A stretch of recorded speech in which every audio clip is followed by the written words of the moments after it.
ઉદ્ધવજી સમક્ષ ગોપીઓએ વ્યક્ત કરેલ વ્યથા. શ્રી શુકુવાચ તક્ષવિષ્ય કૃષ્ણાનુચરમ વ્રજ સ્ત્રીયઃ પ્રલબ્ધબાહુ નવકંજ લોચનમ પીતાંબરમ પુષ્પકરમાલિન્યમ લસમુખારવિંદમ મણિમુષ્ટકુંડલમ. શ્રી સુખદેવજી બોલ્યા, તે સમયે લાંબા બાહુવાળા, કમળ જેવા નેત્રવાળા, પીળા પીતાંબરવાળા, કમળની માળા ધારણ કરેલા, સુંદર મુખવાળા અને મણિઓથી જળ હળતા કુંડળોવાળા શ્રી કૃષ્ણ સેવક ઉદ્ધવને જોઈ ગોપીઓ વિચારવા લાગી કે આનો વેશ તો કૃષ્ણ જેવો જ છે, તો તે કોણ હશે અને ક્યાંથી આવ્યો હશે? આમ કહેતી વ્રતની સર્વ સ્ત્રીઓ આતુરતાથી ઉદ્ધવજીને ચો તરફથી વીંટળાઈ ગઈ. આ તો કૃષ્ણ સંદેશ લાવનાર ઉદ્ધવજી છે એમ જાણી તેઓ નમ્ર બનીને તેમને નમસ્કાર કરવા લાગી અને એકાંતમાં તેમને પૂછવા લાગી, તમે કૃષ્ણ સેવક થઈને તેમના સંદેશ લઈ આવ્યા છો, તે અમે જાણીએ છીએ. અમારા સ્વામી કૃષ્ણએ માતા પિતાનું પ્રિય કરવાની ઈચ્છાથી તમને અહીં મોકલ્યા છે. તે સિવાય વ્રજમાં તેઓ બીજું કોઈ પણ યાદ કરે એવું અમને લાગતું નથી, કે માતા પિતા ઉપર ઋણાનુબંધ અને સ્નેહભાવ તો મુનિઓ પણ તજી શકતા નથી. પુરુષોએ સ્ત્રીઓ સાથે કરેલી મિત્રતા મતલબ પૂરતી હોય છે, પરંતુ સાચી હોતી નથી. ભમરાએ પુષ્પ સાથેનો સંબંધ સ્વાદ પૂરતો હોય છે, તેવી જ રીતે પુરુષો સ્ત્રીઓનો સંબંધ તત્કાળ સ્વાદ પૂરતો હોય છે. જેમ બ્રાહ્મણો દક્ષિણા લઈ યજમાનને છોડી દે છે, પક્ષીઓ ફળ રહિત થયેલા વૃક્ષોને છોડી દે છે, અતિથિ ભોજન કરી યજમાન કરીને છોડી દે છે, તેમ અમને છોડી ગયેલો કૃષ્ણ અમને યાદ કરે છે ખરા? આમ પૂછતી ગોપીઓ લોક લાજ તજીને રડવા લાગી. પછી કહેવા લાગી, અરે વાહ, બહુ ઉદાહરણ આપ્યા છે. ગાયંત પ્રિય કર્માણી સંદત્ય ગતહિ તસ્ય સંસ્મૃત્ય યાની કેશોર બાલયો. ગોપીઓએ ઉદ્ધવને કહ્યું, હે બ્રહ્મર, તું અમને ધોતારાનો બંધુ છો.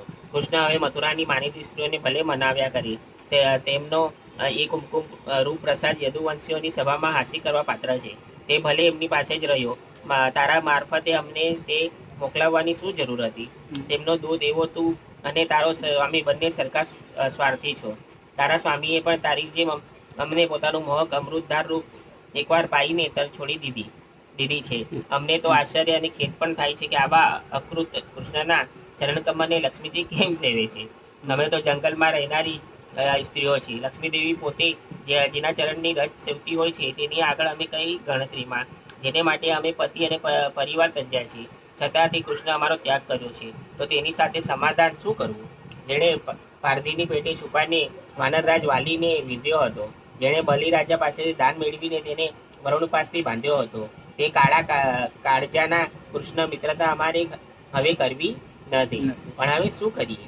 અમે પરવશ છીએ. અમે ભોળી ગોપીઓ કૃષ્ણ કપટી વચનોને સત્ય માનીને પીડા ભોગવીએ છીએ. હે દૂત, તું શું અમને લઈ જવા આવ્યો છે?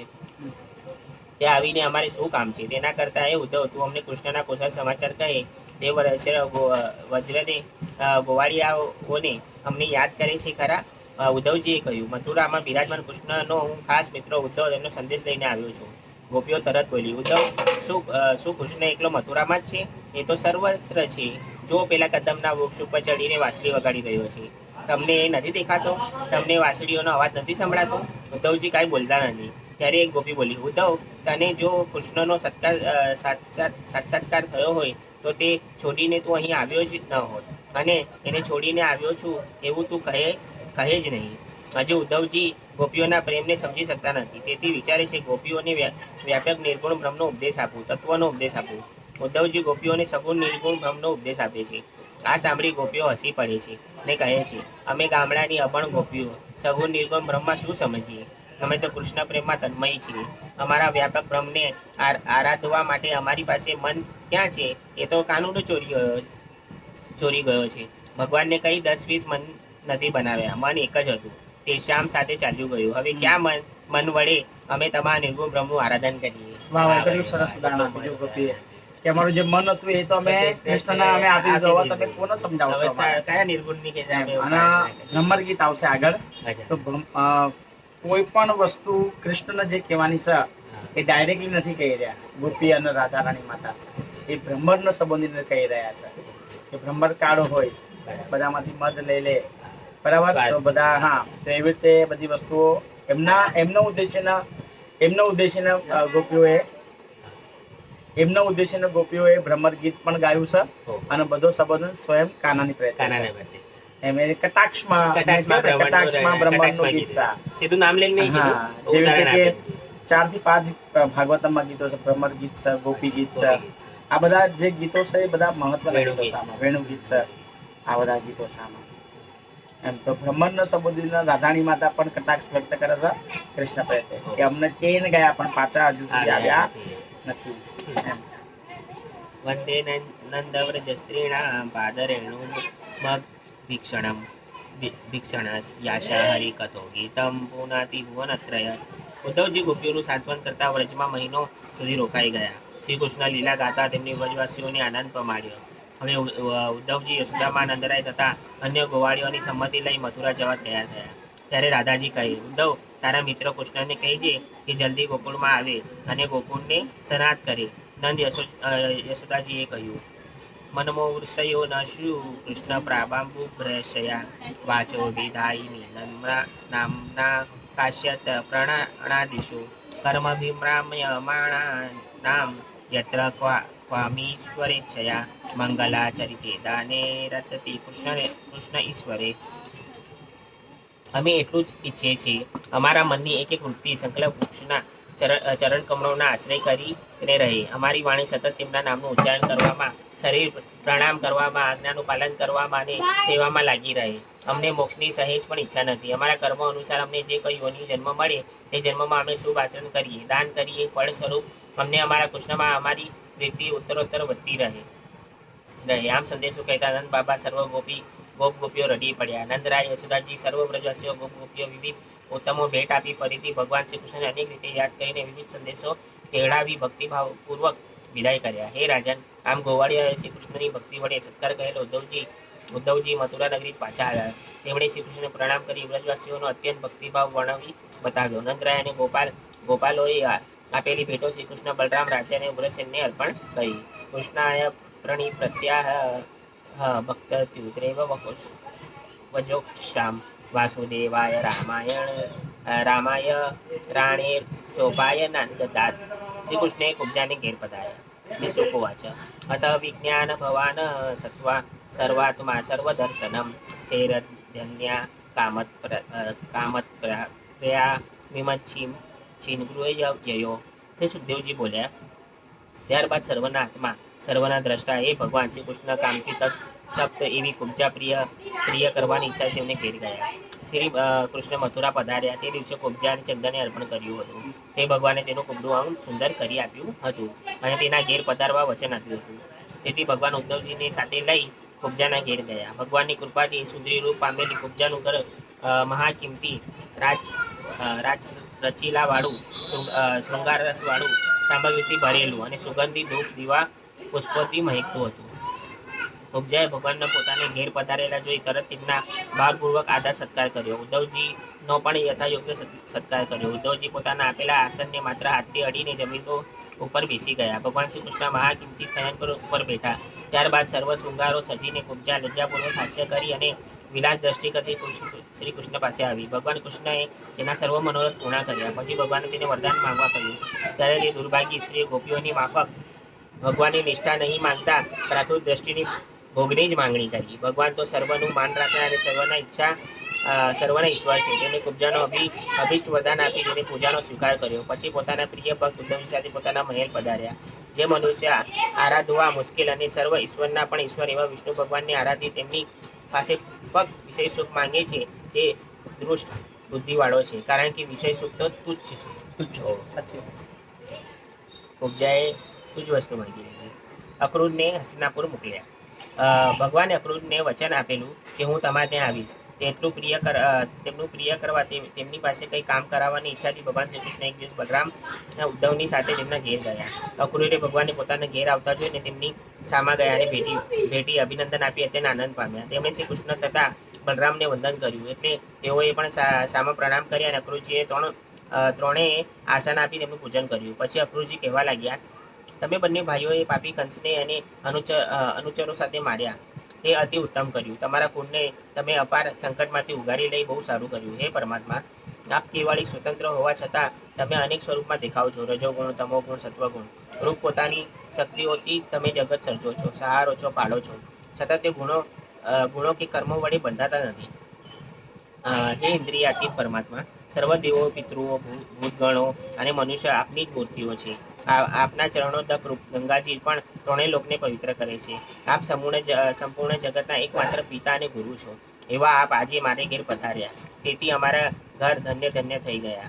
કયો પુરુષ આપણે છોડીને અન્યને શરણે જાય? હે જનાર્દન, યોગીઓ દેવો પણ દુર્લભ એવા આપના પ્રત્યેક દર્શન આપે અમારા ઉપર અનંત કૃપા કરી છે. આમ ભક્ત અક્રૂરે પૂજન તથા સ્તુતિ કરી એટલે શ્રી ભગવાને હસીને કહ્યું, હે અક્રૂરજી, તમે તો અમારા વડીલ કાકા અને વિશ્વાસપાત્ર બંધુ છો, અને અમે તો તમારી પ્રજા છીએ. જેઓ કલ્યાણની ઈચ્છા રાખીએ છીએ તેઓ લોકોને તમારા જેવા મહાભાગ્યશાળી ઉત્તમ પુરુષોની નિત્ય સેવવા જોઈએ, કેમ કે દેવો તો સ્વાર્થી છે, પરંતુ તમારા જેવા સત્પુરુષો જ બીજા ઉપર કૃપા કરવા માટે હંમેશા તત્પર રહેતા હોય છે. દેવતાઓ તો કીધું સ્વાર્થી છે, સંગ કરવો તો સત્પુરુષો આવા સત્પુરુષો, મહાપુરુષો કરવો જોઈએ.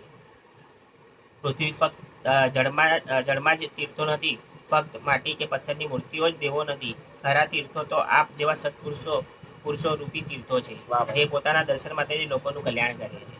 તમે અમારા સર્વશ્રેષ્ઠ સંબંધી હોવાથી પાંડવોના કલ્યાણ માટે તેમની સ્થિતિ જાણવા હસ્તિનાપુર જાઓ. ત્યાં રાજા પાંડુ મૃત્યુ પામ્યા છે, અને અમારા ફોઈ કુંતાજી તથા તેમના બાળક પુત્રો બહુ દુઃખી છે. અમે સાંભળ્યું છે કે ધૃતરાષ્ટ્ર રાજા થયો છે અને પોતાના નગરમાં લાવ્યા છે, પરંતુ રાજા ધૃતરાષ્ટ્ર પોતાના પુત્રોને વશ થઈ ભાઈના પુત્રો પ્રત્યે સમભાવથી વર્તતો નથી. માટે તમે હમણાં જ જાઓ અને ખરી હકીકત જાણી લાવો, પછી આપણા સંબંધીઓનું કલ્યાણ થાય તે રીતે આપણે કાર્ય કરીશું. અક્રૂરજીએ આ રીતે હસ્તિનાપુર જવાની આજ્ઞા કરી. ભગવાન શ્રી હરિ, બલરામ અને ઉદ્ધવજી સાથે ત્યાં પોતાની ઘેર પધાર્યા. ઇત્યક્રૂર સમાધિશ્ય ભગવાન હરીશ્વર સકર્ષણો ન ભાવ્યાવેત તતઃ સ્વભવનમ યજુ. તો આવી રીતે એકવાર મીરા રહી છે, તો રાણાએ એમના મહેલથી અલગ કરી હોય છે, કેમ કે આખો દિવસ ભજન જ કરતી હોય છે. તો અને એમના ગુરુ રોહિદાસ, બરાબર. હવે એ બિચારા ચમાર ઝૂંપડીમાં રહી, તો બધા નિંદા કરવા લાગ્યા. એટલે મીરા કે તું આટલા મોટા મહેલમાં રહી છે, એ કરે છે, કે તો કે આ ગુરુ તો કે બિચારો ગરીબ છે. તો મીરાને બહુ ખોટું લાગી જાય છે. એમને અલગ કર્યા છે, પણ દહેજમાં એમની પાસે એક માણેકની અંગૂઠી રહી છે, હીરા માણેકની. તો એ કે આ તો મારી પાસે છે, કે હું જાઉં રોહિદાસ પાસે, ગુરુદેવ પાસે, અને એમને આપીને કેવો કે આ બધું છોડો અને એક મહેલ બેલ બનાવીને તમારું આજીવિકા ચલાવો. તો મીરા પછી ત્યાં જાય છે. તો ત્યાં પ્રભુ આપણે કીર્તન કરતા હોય છે રોહિદાસ, તો પછી ત્યાં જાય છે.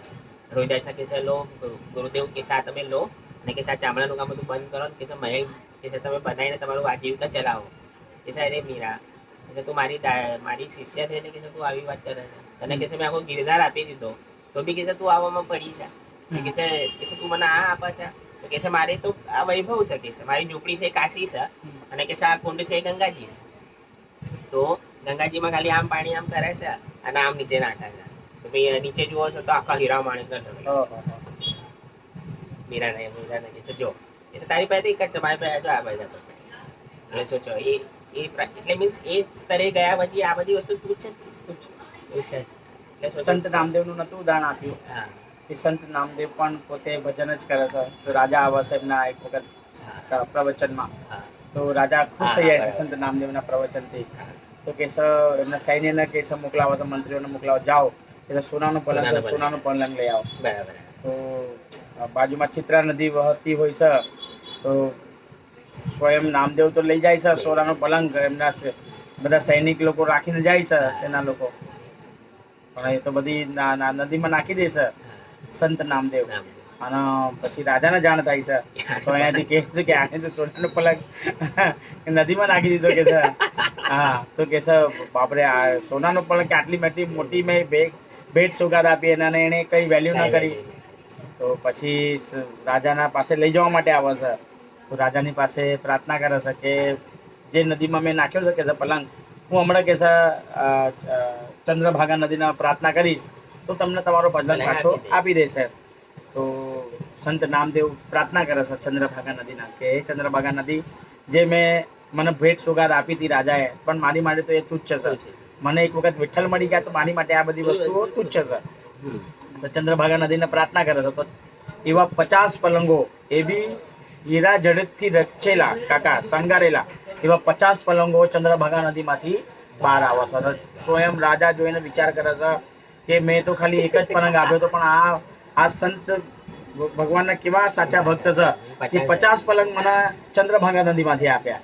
તો ચંદ્રભાગા નદીમાંથી નીકળ્યા પછી બધા જ પલંગ રાજા સંત નામદેવ આપી દેશે રાજાના કે મારે તમારી આ ભેટ સોગાદ જોઈતી નથી, અને આ જે 50 પલંગ બી છે ને એ તમે કહેશો તમારા હિસાબે કોને જેને ભેટ સોગાદ આપવા હોય એને આપો. તો રાજા પછી એમને નતમસ્તક થઈ જાય છે ને એમના દંડવંદ પ્રણામ કરે છે. તો સંતોનું મહંતોનું તો બધા આવા પારખાઓ હશે કાકા. એની મોજ અલગ છે અને એમના પારખાઓ અલગ છે, અને ભગવાન હંમેશા એમની વારે છે. આજે કહેવાય છે કે સંત નામદેવના 56 કામ કરવા માટે ભગવાન સ્વયં પોતાના લોકમાંથી નીચે આવેલા, અને પોતાની ઝૂંપડી બાળી જાય છે. તો ઝૂંપડી બાળી જાય છે તો સંત નામદેવ તો સત્સંગ જ કરતા હોય છે.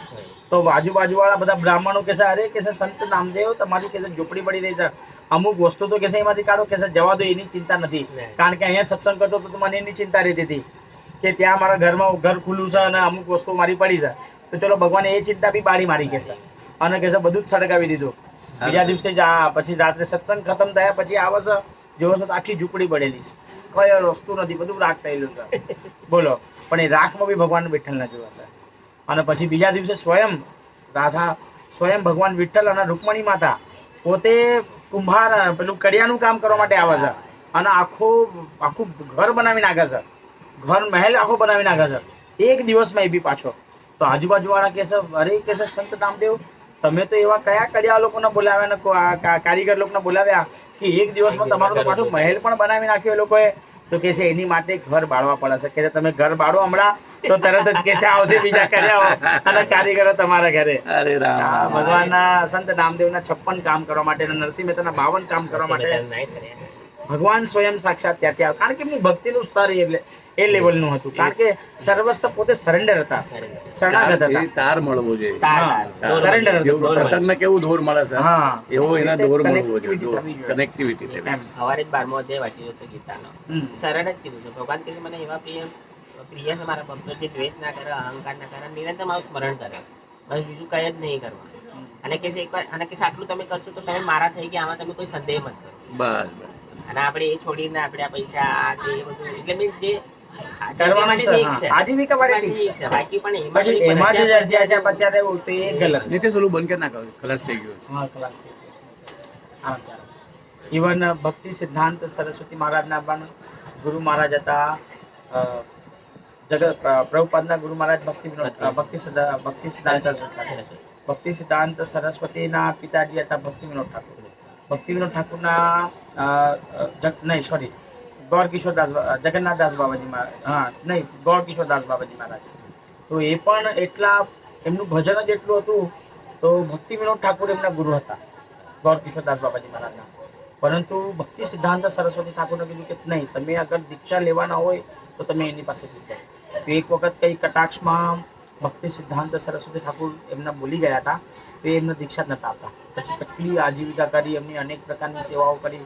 બાથરૂમમાં જે જગ્યાએ જાય તો ત્યાં બાથરૂમ સાફ કરી નાખે, વ્યવસ્થિત બધી મટ્ટીનું લેપન કરે. પછી વિચાર કરવા લાગે કે કોણ મારા ગયા પછી કોણ સેવા કરે.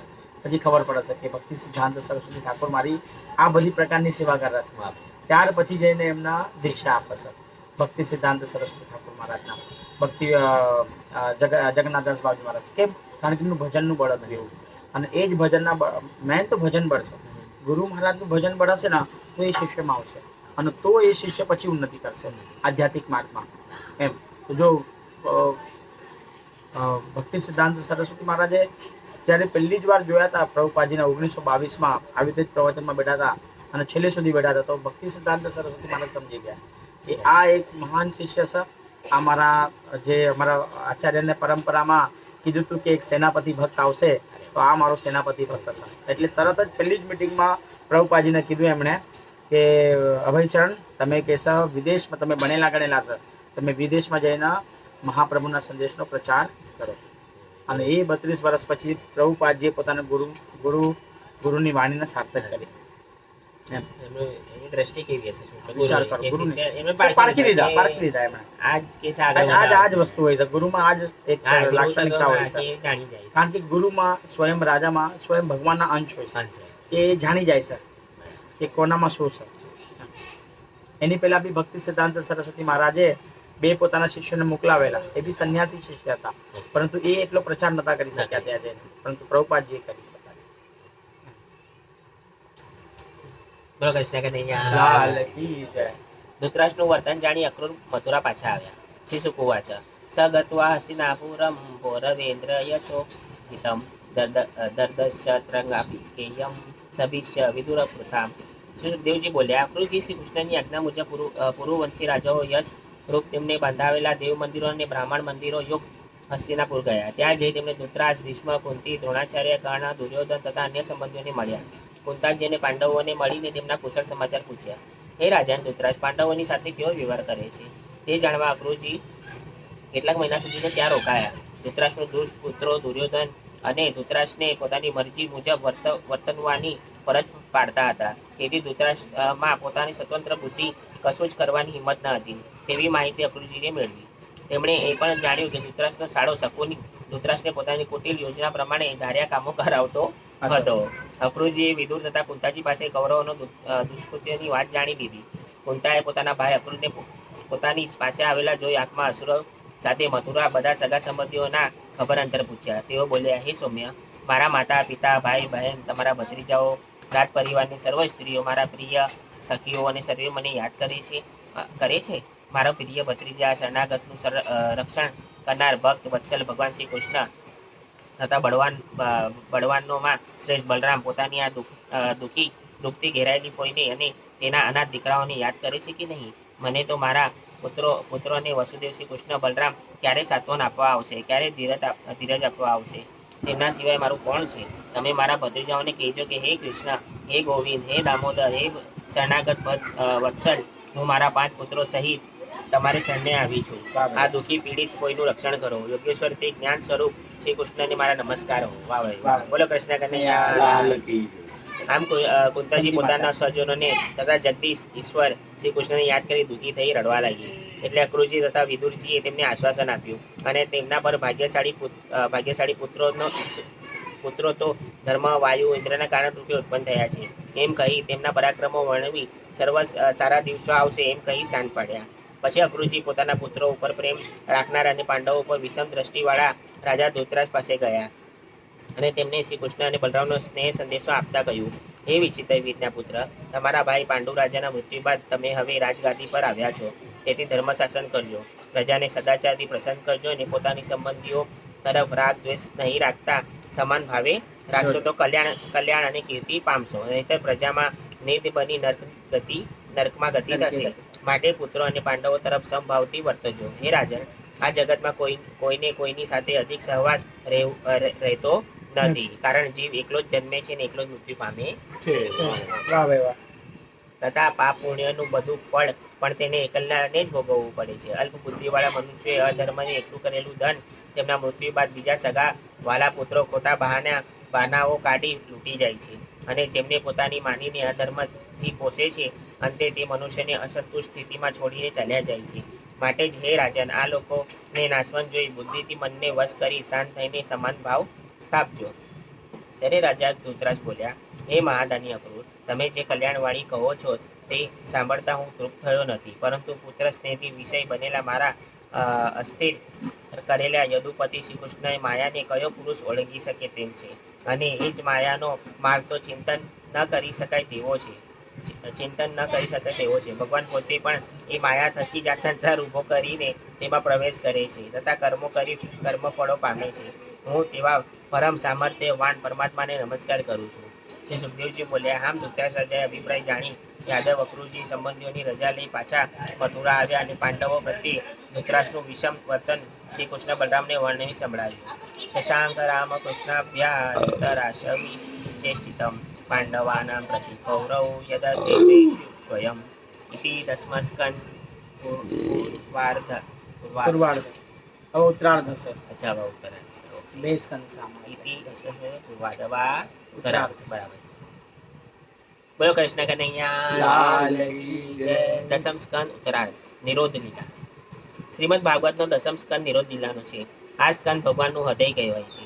આ સ્કંદ ઉત્તરાર્ધમાં 41 અધ્યાયો સમાવેશ થાય છે. તેમનામાં કુલ 1933 શ્લોકો લીધા છે. 1933 શ્લોકો લીધા છે. અધ્યાય 5 થી 79 શ્રી કૃષ્ણ દ્વારકામાં કરેલા કાર્યો. જરાસંઘને 17 વાર પરાજય આપ્યો, દ્વારકા નગરી વસાવી, કાળ યવનનો મુચુકુંદ રાજાના દ્વારા નાશ નાશ. અને મુચુકુંદની સ્તુતિ. જરાસંઘને મૂર્ખ બનાવ્યો. શ્રી કૃષ્ણ રૂકમણીનું આખ્યાન.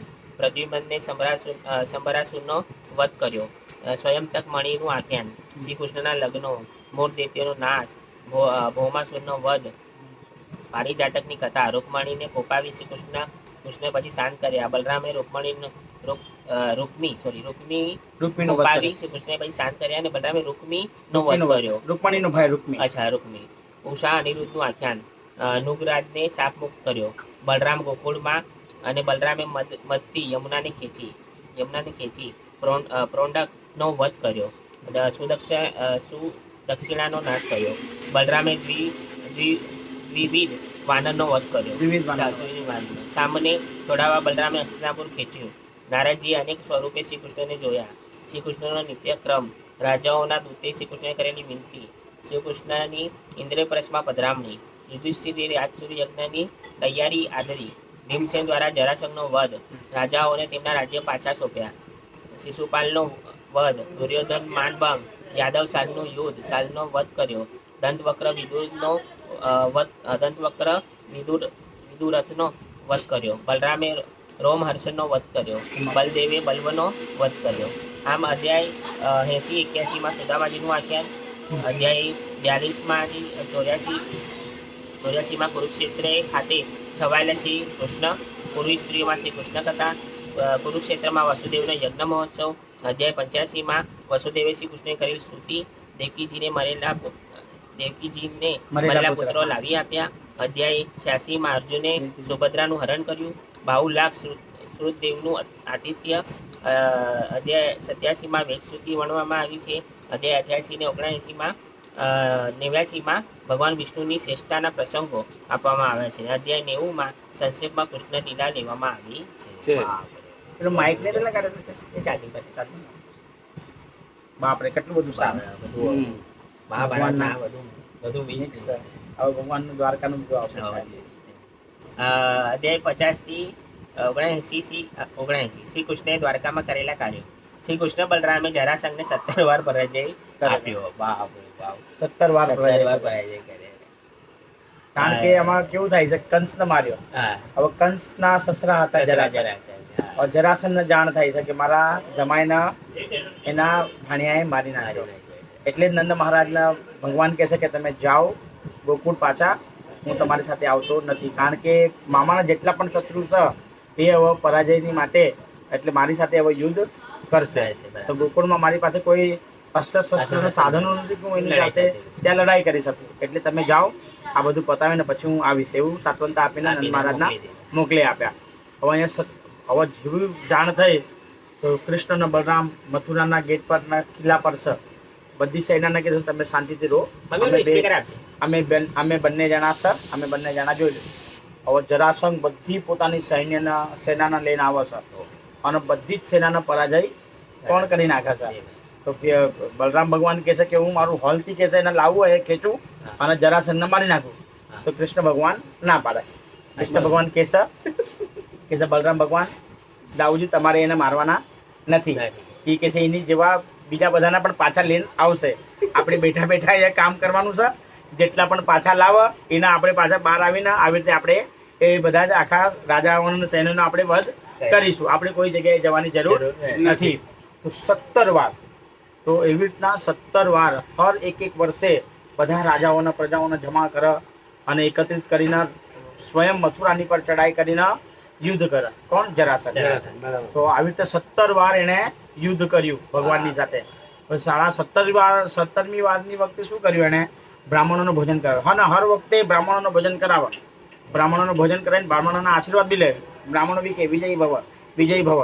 તો આ વખતે કહે છે હું વિજય નહીં થયો.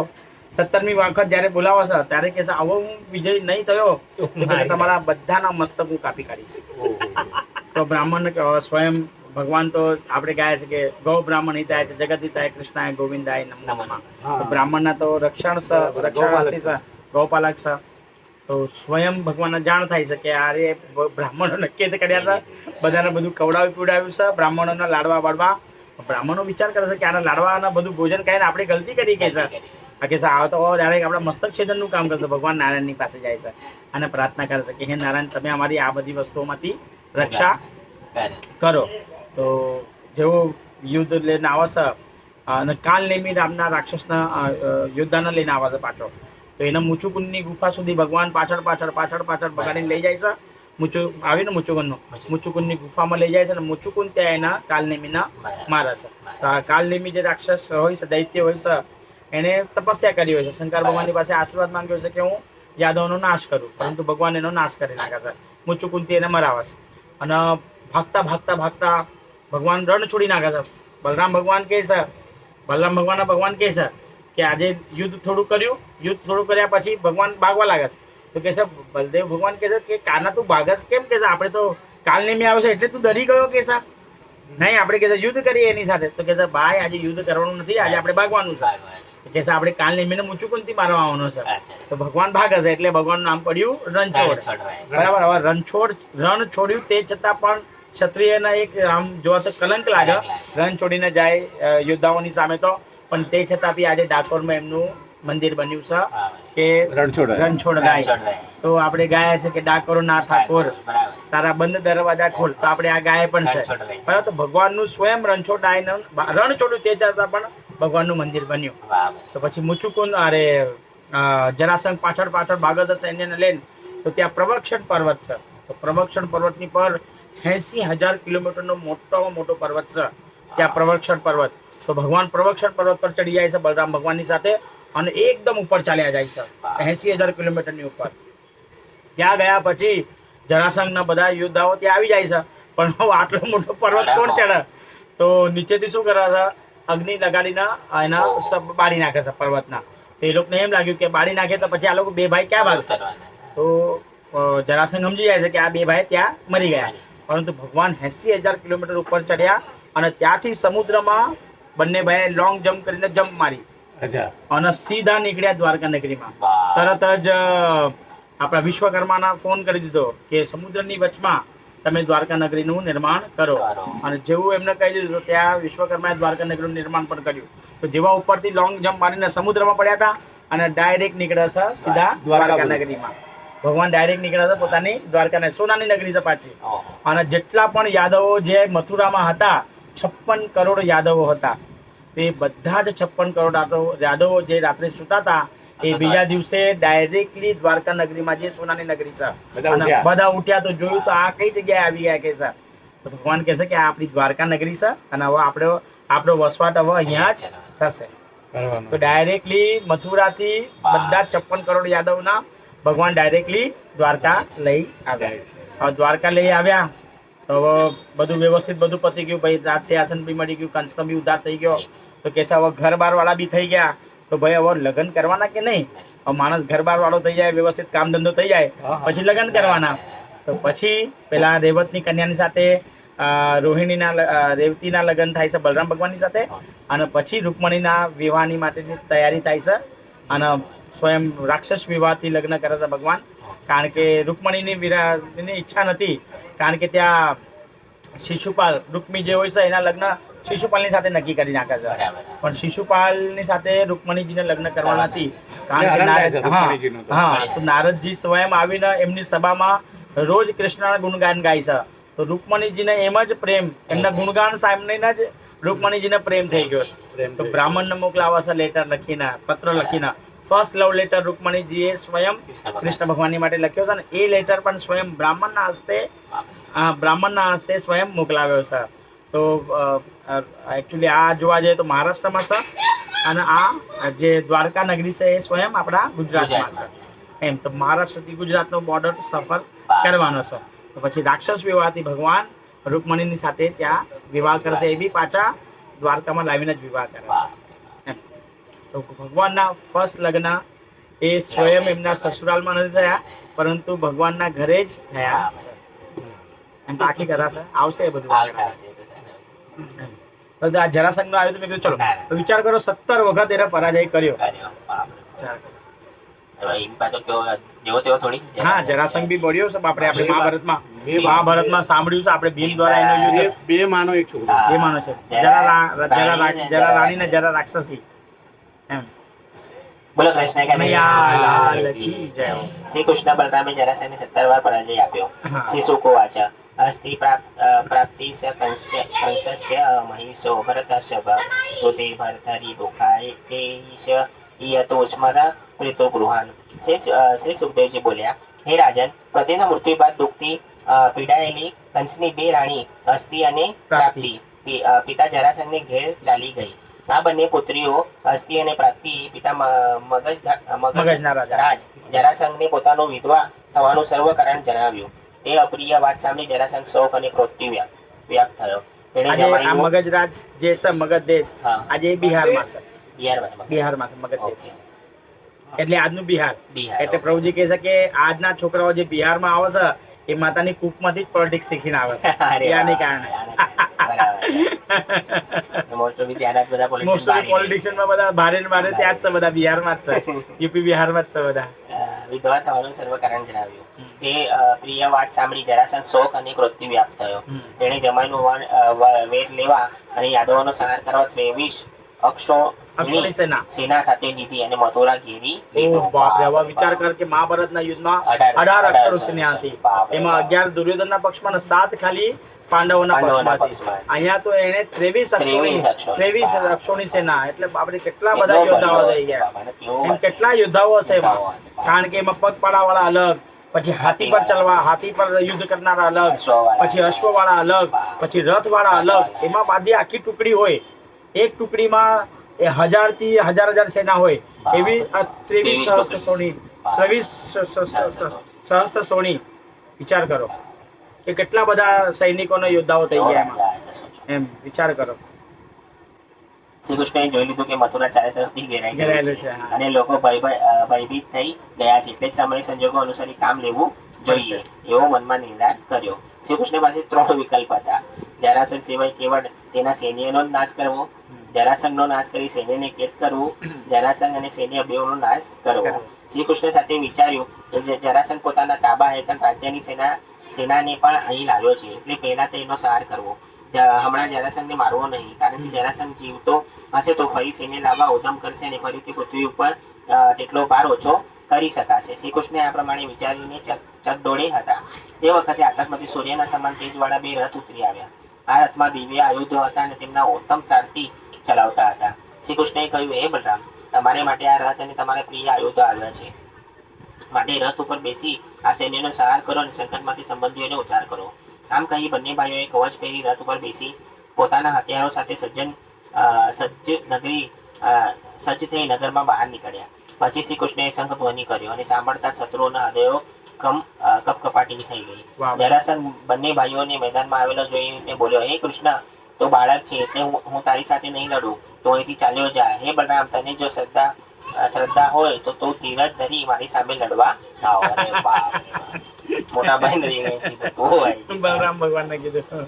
ત્યારે શ્રી કૃષ્ણે જવાબ આપ્યો, હે રાજન, ચોરા લોકો બડાઈ હાકતા નથી પણ લડીને પરાક્રમ બતાવે છે. તું મરવાને આતુર બન્યો જણાય છે, માટે તારું વચન અમે માનતા નથી. પછી જરાસંઘે બંને ભાઈઓને સૈન્ય સહિત ઘેરી લીધા. તે વખતે મથુરા શહેર, અટારીઓ, હવેલીઓ, દરવાજા પર ચડેલી સ્ત્રીઓ, ગરુડ અને તાળવાના ધ્વજ ઉપર ચિહ્નવાળા શ્રી કૃષ્ણ બલદેવના રથો ન જોતા શોકાતુર થઈ અત્યંત મૂંઝાઈ ગઈ. પછી શ્રીહરિએ જોયું કે શત્રુની મોટી સેનાથી પોતાનું સૈન્ય પીડા પામી રહ્યું છે, એટલે તેમણે સાંગ ધનુષ્ય ધારણ કર્યું અને બાણો છોડવા માંડ્યા. તે સમયે તેમનું ધનુષ્ય ગોળ ભમતા બળતા ઉબાડ્યા જેવું લાગતું હતું. બલરામે પણ મુસળ વડે લોહીની નદીઓ વહાવી દીધી. જરાસંઘના રક્ષણ તળે રહેલું સૈન્ય સમુદ્રની પેટે દુર્ગમ અને ભયંકર હતું.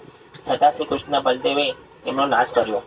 તેમની માટે કેવળ રમત જ હતી, પરાક્રમ નહીં. લીલા માત્ર 3 જગતની ઉત્પત્તિ, સ્થિતિ અને નાશ કરનાર એ અનંત ગુણવાળા ભગવાન તેમની શિક્ષા કરે તેમાં કઈ નવાઈ નથી. છતાં મનુષ્ય બનેલા જે ભગવાનના કર્મો અહીં વર્ણવાય છે. જરાસંઘ સૈન્યનો નાશ થતો તેનો રથ ભાંગી પડ્યો, એટલે મહાબળવાન બલરામે તેને પકડ્યો. તેને વરુણ પાસ તથા મનુષ્ય પાસો વડે બાંધવા માંડ્યો, પણ શ્રી કૃષ્ણે તેમને અટકાવ્યો. પછી શ્રી કૃષ્ણે તેને જતો કર્યો. વીર પુરુષોમાં માન્ય જરાસંઘ શરમાઈને તપ કરવા સંકલ્પ કર્યો, પણ રસ્તામાં અન્ય રાજાઓએ લૌકિક નીતિ વાક્યો કહીને અટકાવ્યો. ભગવાન શ્રી કૃષ્ણએ જતો કરેલો તે બૃહદ્રથનો પુત્ર જરાસંઘ રાજા મનમાં ઉદાસ થઈ મગધ દેશ તરફ ચાલ્યો ગયો અને શ્રી કૃષ્ણ શત્રુ સૈન્યવાળા સમુદ્રને તરી પાછા ફર્યા. તે સમયે દેવોએ આકાશમાં બંને ભાઈઓ ઉપર પુષ્પવૃષ્ટિ કરી. પછી બંને ભાઈઓ મથુરા નગરીમાં વિજય પ્રવેશ કર્યો. ત્યારે મથુરાના લોકોએ તેમની સામે આવ્યા. સૂતો, માગધો, બંદીજનો ભગવાનનો વિજય ગાવા લાગ્યા. પ્રભુ શ્રી કૃષ્ણએ નગરમાં પ્રવેશ કર્યો. તે સમયે શંખો, દુદુંબી, વાંસળી, ભેરી, વીણા, મૃદંગો તથા બીજા અનેક વાજાઓ વાગી રહ્યા હતા. પતાકાઓમાં આખો શહેર ગારાઈ ગયું. લોકોએ ઉત્સવ કર્યો. નગરની સ્ત્રીઓએ તેમને દહીં, પુષ્પો, અક્ષત, જવારા વડે વધાવ્યા. પછી પ્રભુએ શ્રી કૃષ્ણએ જરાસંઘનું અડધો ધન લાવીને રાજા ઉગ્રસેનને અર્પણ કર્યું. જરાસંઘે આમ 17 વાર તેટલી જ અક્ષોણી લાવી યાદવો સાથે લડવા આવ્યો. પણ શ્રી કૃષ્ણે રક્ષેલા યાદવોએ તેના સૈન્યોને સંહાર કરી દરેક વખતે પાછો કાઢ્યો. હવે 18મી વાર ચડાઈ કરવાની તૈયારીઓ જરાસંઘ કરી રહ્યો હતો. તે સમયગાળામાં દેવર્ષિ નારદજી જઈને કાળીવનને પ્રેરણા કરી. એટલે તેને 3 કરોડ મલેચ્છ યોદ્ધાઓને લઈ મથુરાને ઘેરો કાઢ્યો. કાળી હવાને જોઈને શ્રી કૃષ્ણ બલદેવજી વિચાર કરવા લાગ્યા. હે યાદવ કે યાદવો પર બંને બાજુથી મહાસંકટ આવ્યું છે. મહાબળવાન યવનો આપણને ઘેરી વળ્યા છે અને થોડા દિવસમાં જરાસંઘ પણ આવશે. બાપ રે બાપ! આ યવનો જે પૃથ્વીરાજાની સાથે લડાઈ નથી કરી, 3 કરોડ. પૃથ્વીરાજાને પણ નતું આવ્યું આગળ મલયનું, ત્યારે એ પણ આ બધા યવનો જ હતા ને. બરાબર. અને પૃથ્વીની અંતમાં પણ આ યવનો જ રહેશે. ઓહો. જયારે આપણો કળિયુગનો અંત થશે ને ત્યારે યવનોનું સામ્રાજ્ય રહેશે. એને મારવા પછી લાગે છે ભગવાન. 3 કરોડ અને ઓલા લોકો પાછા ઓલો 23 ભગવાન કે ના, પણ એના કાલ યવન જે હતો એના એટલે એને ભગાડ્યો પાછળ ભગવાને. અહીંયા બ્રાહ્મણોનું રક્ષણ બી કરવાનું હતું જરાસંઘથી. બ્રાહ્મણનું રક્ષણ બી હતું એટલે ઘેરી વળ્યા અને થોડા દિવસમાં જરાસંઘ પણ આવશે. આમ મથુરા ઉપર બેવડું સંકટ આવેલું જોઈ શ્રી કૃષ્ણએ વિચાર કર્યો કે કાળી યવન મહાદેવજીનું વરદાન છે, એટલે તેને મારાથી મારી શકાશે નહીં. એવી પૌરાણિક કથા છે કે પૂર્વ ગાર્ગિયા મુનિનું કોઈ યાદવે અપમાન કર્યું હતું અને ગાર્ગિયા મુનિએ મહાદેવજીને પ્રસન્ન કર્યા અને એવું વરદાન માંગ્યું હતું કે યાદવોને ત્રાસ આપે તેવો પુત્ર આપો. મહાદેવજી વરદાનથી ગાર્ગિયા મુનિએ અપુત્ર યવન રાજાની સ્ત્રીમાં પુત્ર ઉત્પન્ન કર્યો. તેનું નામ કાળ યવન. મહાદેવજીનું વરદાન હતું કે કોઈ યદુવંશ તેને મારી શકશે નહીં. હવે જે આ કાલ યવન છે ને એ કંસના એકચ્યુઅલી રિયલ પિતા કાલ યવન. કંસનો દીકરો કંસ જે હતો ને એ આનો દીકરો હતો કાલ યવન. અચ્છા, કાળ યવનનો દીકરો કંસ હતો. ઓકે. એમ કારણ કે ઉગ્રસેન રાજા જાય છે એમની રાણીની પાસે, ત્યારે ઉગ્રસેનનું સ્વરૂપ ધારણ કરીને આ કાલ યવન ત્યાં જાય છે અને સંભોગ કરે છે. પછી ઉગ્રસેન રાજાને જાણ થઈ જાય છે કે કંસ જે છે એ મારો પુત્ર નથી, એ આનો પુત્ર હોય છે.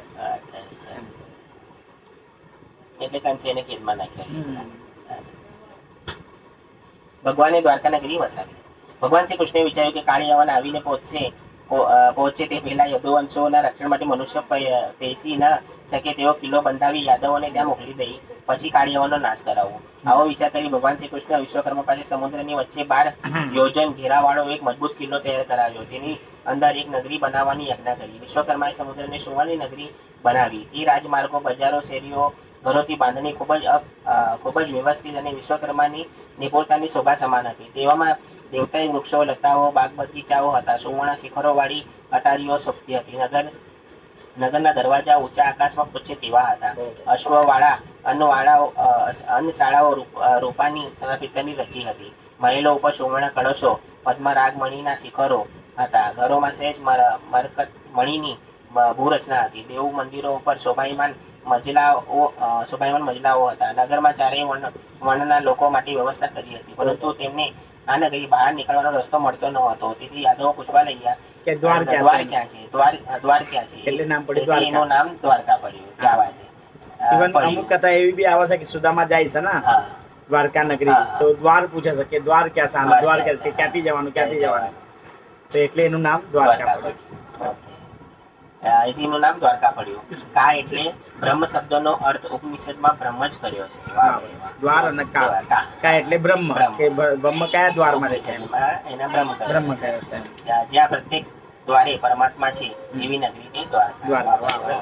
ઇન્દ્રએ શ્રી હરિ માટે સુધર્મા નામની દિવ્ય સભા તથા પારિજાતક નામનું દેવતાઈ વૃક્ષ ત્યાં મોકલ્યું હતું. તેથી ત્યાં વસનારા મનુષ્યોની ભૂખ તરસ જેવા માનુષી ધર્મો પીડતા ન હતા. વરુણ દેવી એક કાળા કાનવાળા અને મન જેવા વેગવાળા ધોળા ઘોડા મોકલ્યા. કુબેરે પોતાનો ઈશ્વરરૂપી 8 ખજાનો પદ્મ, મહાપદ્મ, મત્સર, કુર્મ, ઓદક, નીલ, મુકુંદ તથા શંખ ત્યાં મોકલાવ્યા હતા. સિદ્ધોએ પોતાનું આધિપત્ય ભગવાન શ્રી હરિને પાછું આપ્યું હતું. દ્વારકા નગરી તૈયાર કરાવી ભગવાને પોતાના યોગના પ્રભાવથી મથુરામાં વસતા સગડા યાદવોને દ્વારકામાં વસાવ્યા. પછી તેમણે બલરામ સાથે મંત્રણા કરી અને તેમની પ્રજાનું રક્ષણ કરવા દ્વારકામાં રાખ્યા અને પોતે હથિયાર વિના મથુરા નગરી દરવાજામાંથી બહાર નીકળ્યા. પ્રજાપાલિના રામેણ કૃષ્ણ સંમતનું મંત્રી નિર્જગામ પુરદ્વારા આત્મગ્ન માલિની રાધુય કાળ્યવનનો મુચુકુંદ દ્વારા નાશ.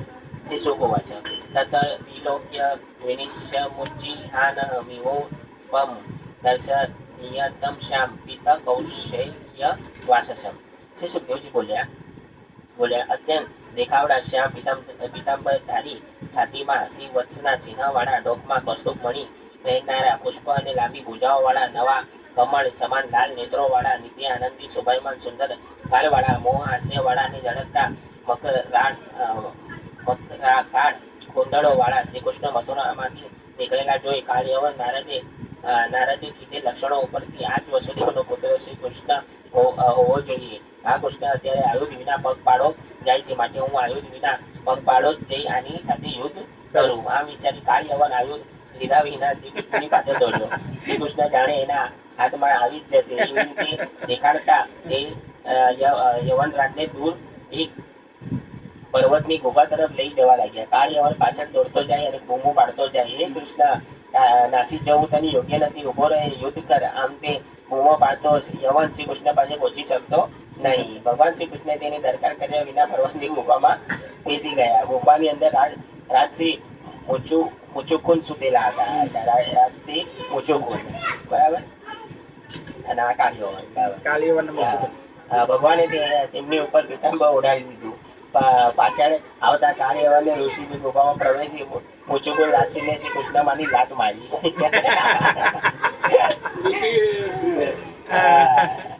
ભગવાને જોયા કે આ સુતા છે, તમે પોતાનો પિતા પર રાખી દીધો. તો કાળયવનને એવું લાગ્યું કે ભગવાન ઉતારશે, એટલે એને લાત મારી. એટલે લાંબા કાળથી ત્યાં જુટેલો તે પુરુષ લાત વાગવાથી જાગી ગયો અને તેણે ધીરે ધીરે નેત્ર ખોલ્યા. આંખો સામે ઉભેલા કાળયવન ઉપર તેની દ્રષ્ટિ પડતા તે શરીરમાંથી ઉભેલા અગ્નિ વડે ક્ષણવારમાં જ કાળયવન બળીને ભસ્મ થઈ ગયો. મુચુકુંદની ગુફામાં હતા મુચુકુંદજી, એમણે એક તપસ્યા કરીને ગયા હતા અને કહે છે કે ભગવાન જયારે ઉઠશે ને અને હું ભગવાનનું જ મુખારવિંદ જોઈશ, એની અધરવાઇઝ કોઈનું જોઈ શકતો એ બળીના ભસ્મ થઈ જશે.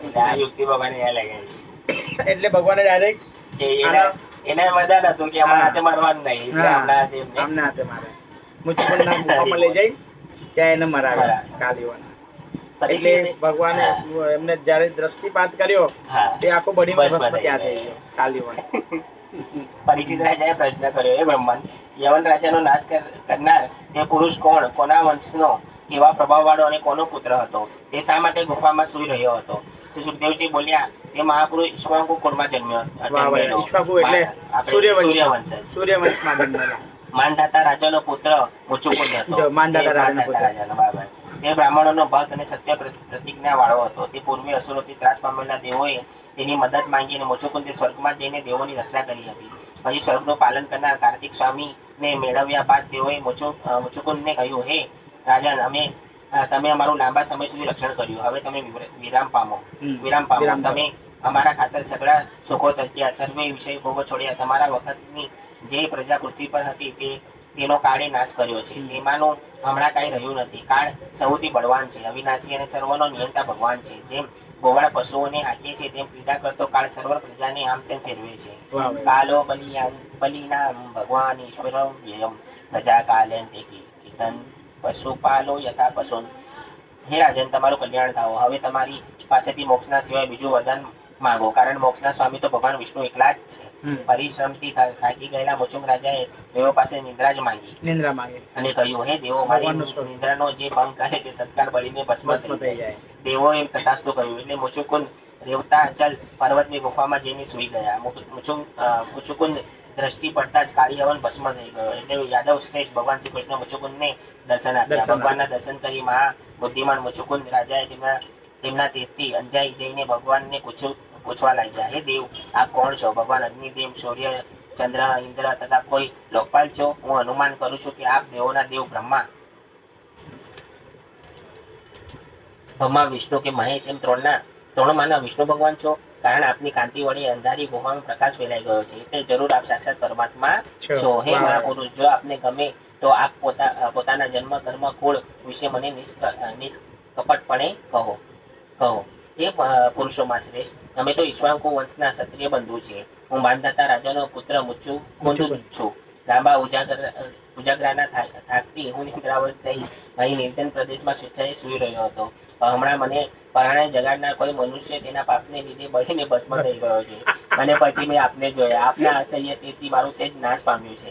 તેથી હું આપને વધારે વાર જોઈ શકતો નથી. એટલે ભગવાને હસી જવાબ આપ્યો, હે રાજન, મારા જન્મ કર્મ નામ હજારો છે અને અનંત હોવાથી મારાથી પણ ગણી શકાતા નથી. જન્મ કર્મા ભી દાદાની સંતિ મેઘદ શસ્ત્ર ન શકી તું ન સંખ્યા તું મનંત મયાઈ. શ્રી વિષ્ણુ સહસ્ત્ર નામનો પાઠ તો ભક્તજનો રોજ કરતા હોય છે, પણ હું તમને મારો હાલનો અવતાર કયા હેતુથી થયો છે તે કહું છું. ધર્મની રક્ષા કરવા અને પૃથ્વીનું ભારરૂપ અસુરોનો નાશ કરવા બ્રહ્માએ મને પૂર્વ વિનંતી કરી. તેથી હું યદુકુળમાં વસુદેવને ઘર અવતર્યો છું. મેં કાલનેમી, કંસ તથા સત્પુરુષોના દ્વેષી લંબાસુર વગેરેને માર્યા છે અને તમારા તેજથી યવનને બાળ્યો છે. હું તમારા ઉપર કૃપા કરવા જ આ ગુફામાં આવ્યો છું, કારણ કે તમે પૂર્વે મારી ઘણી આરાધના કરી છે. હવે તમે મારી ઈચ્છિત વરદાન માંગો. હું ભક્ત વત્સલ છું અને તમને સર્વ કામનાઓ આપું છું. મુચુકુંદે કરેલી સ્તુતિ. મુચુકુંદે કહ્યું, હે ભગવાન, હું મારી જાતને એક સમય પૃથ્વીપતિ માનતો હતો અને શારીરિક આસક્તિમાં ડૂબેલો હતો. મને આપોઆપ રાજ્ય સંબંધ છૂટી ગયો અને હું આપની મોટી કૃપા માનું છું. એટલે હવે મને આપના ચરણની સેવા મળે એટલું જ હું આપની પાસે માંગુ છું. હે ઈશ્વર, સ્ત્રી પુરુષ એમ બંને પ્રકારના મનુષ્ય આપની માયા વડે અત્યંત મોહિત થઈ સંસાર તરફ દ્રષ્ટિ રાખી આપનું ભજન કરતા નથી. તેથી તેઓ ઘરમાં જ આસક્ત થઈને ઠગાય છે. જે પ્રાણી આ લોકમાં મનુષ્ય જન્મ પામી આપના ચરણ કમળને ભજતો નથી તે માત્ર વિષય સુખમાં ડૂબેલો ઘરરૂપી અંધારિયા કૂવામાં પડે છે. મને પણ રાજ્યલક્ષ્મીનો મત ચડ્યો હતો. મને રાજા હોવાનો મત ચડ્યો હતો. ભોગ વિલાસથી ચકચુર જીવન જીવતો હતો. રથ, હાથી, ઘોડા, સૈન્ય વગેરેથી વિટાઈ હું પૃથ્વી ઉપર ફરતો. મનોરથથી પરંપરામાં અટવાતો હતો. વિષય તરફ લાલચ વધતી તૃષ્ણા મનુષ્યને ભૂખ્યો સર્પ જેમ ઉંદરને એકાએક ઝડપી લે છે, તેમ સદા અપ્રમાદી આપ કાળમૂર્તિ એકદમ ઝડપી લો છો. જે શરીર સોનાથી મઢેલા રથોમાં બેસી ફરતું ત્યારે રાજા કહેવાતું અને તે જ શરીર આ કાળના ઝપાટામાં આવે ત્યારે વિષ્ટા, ક્રીડા અને રાખના નામે ઓળખાય છે. વાહ ભાઈ વાહ.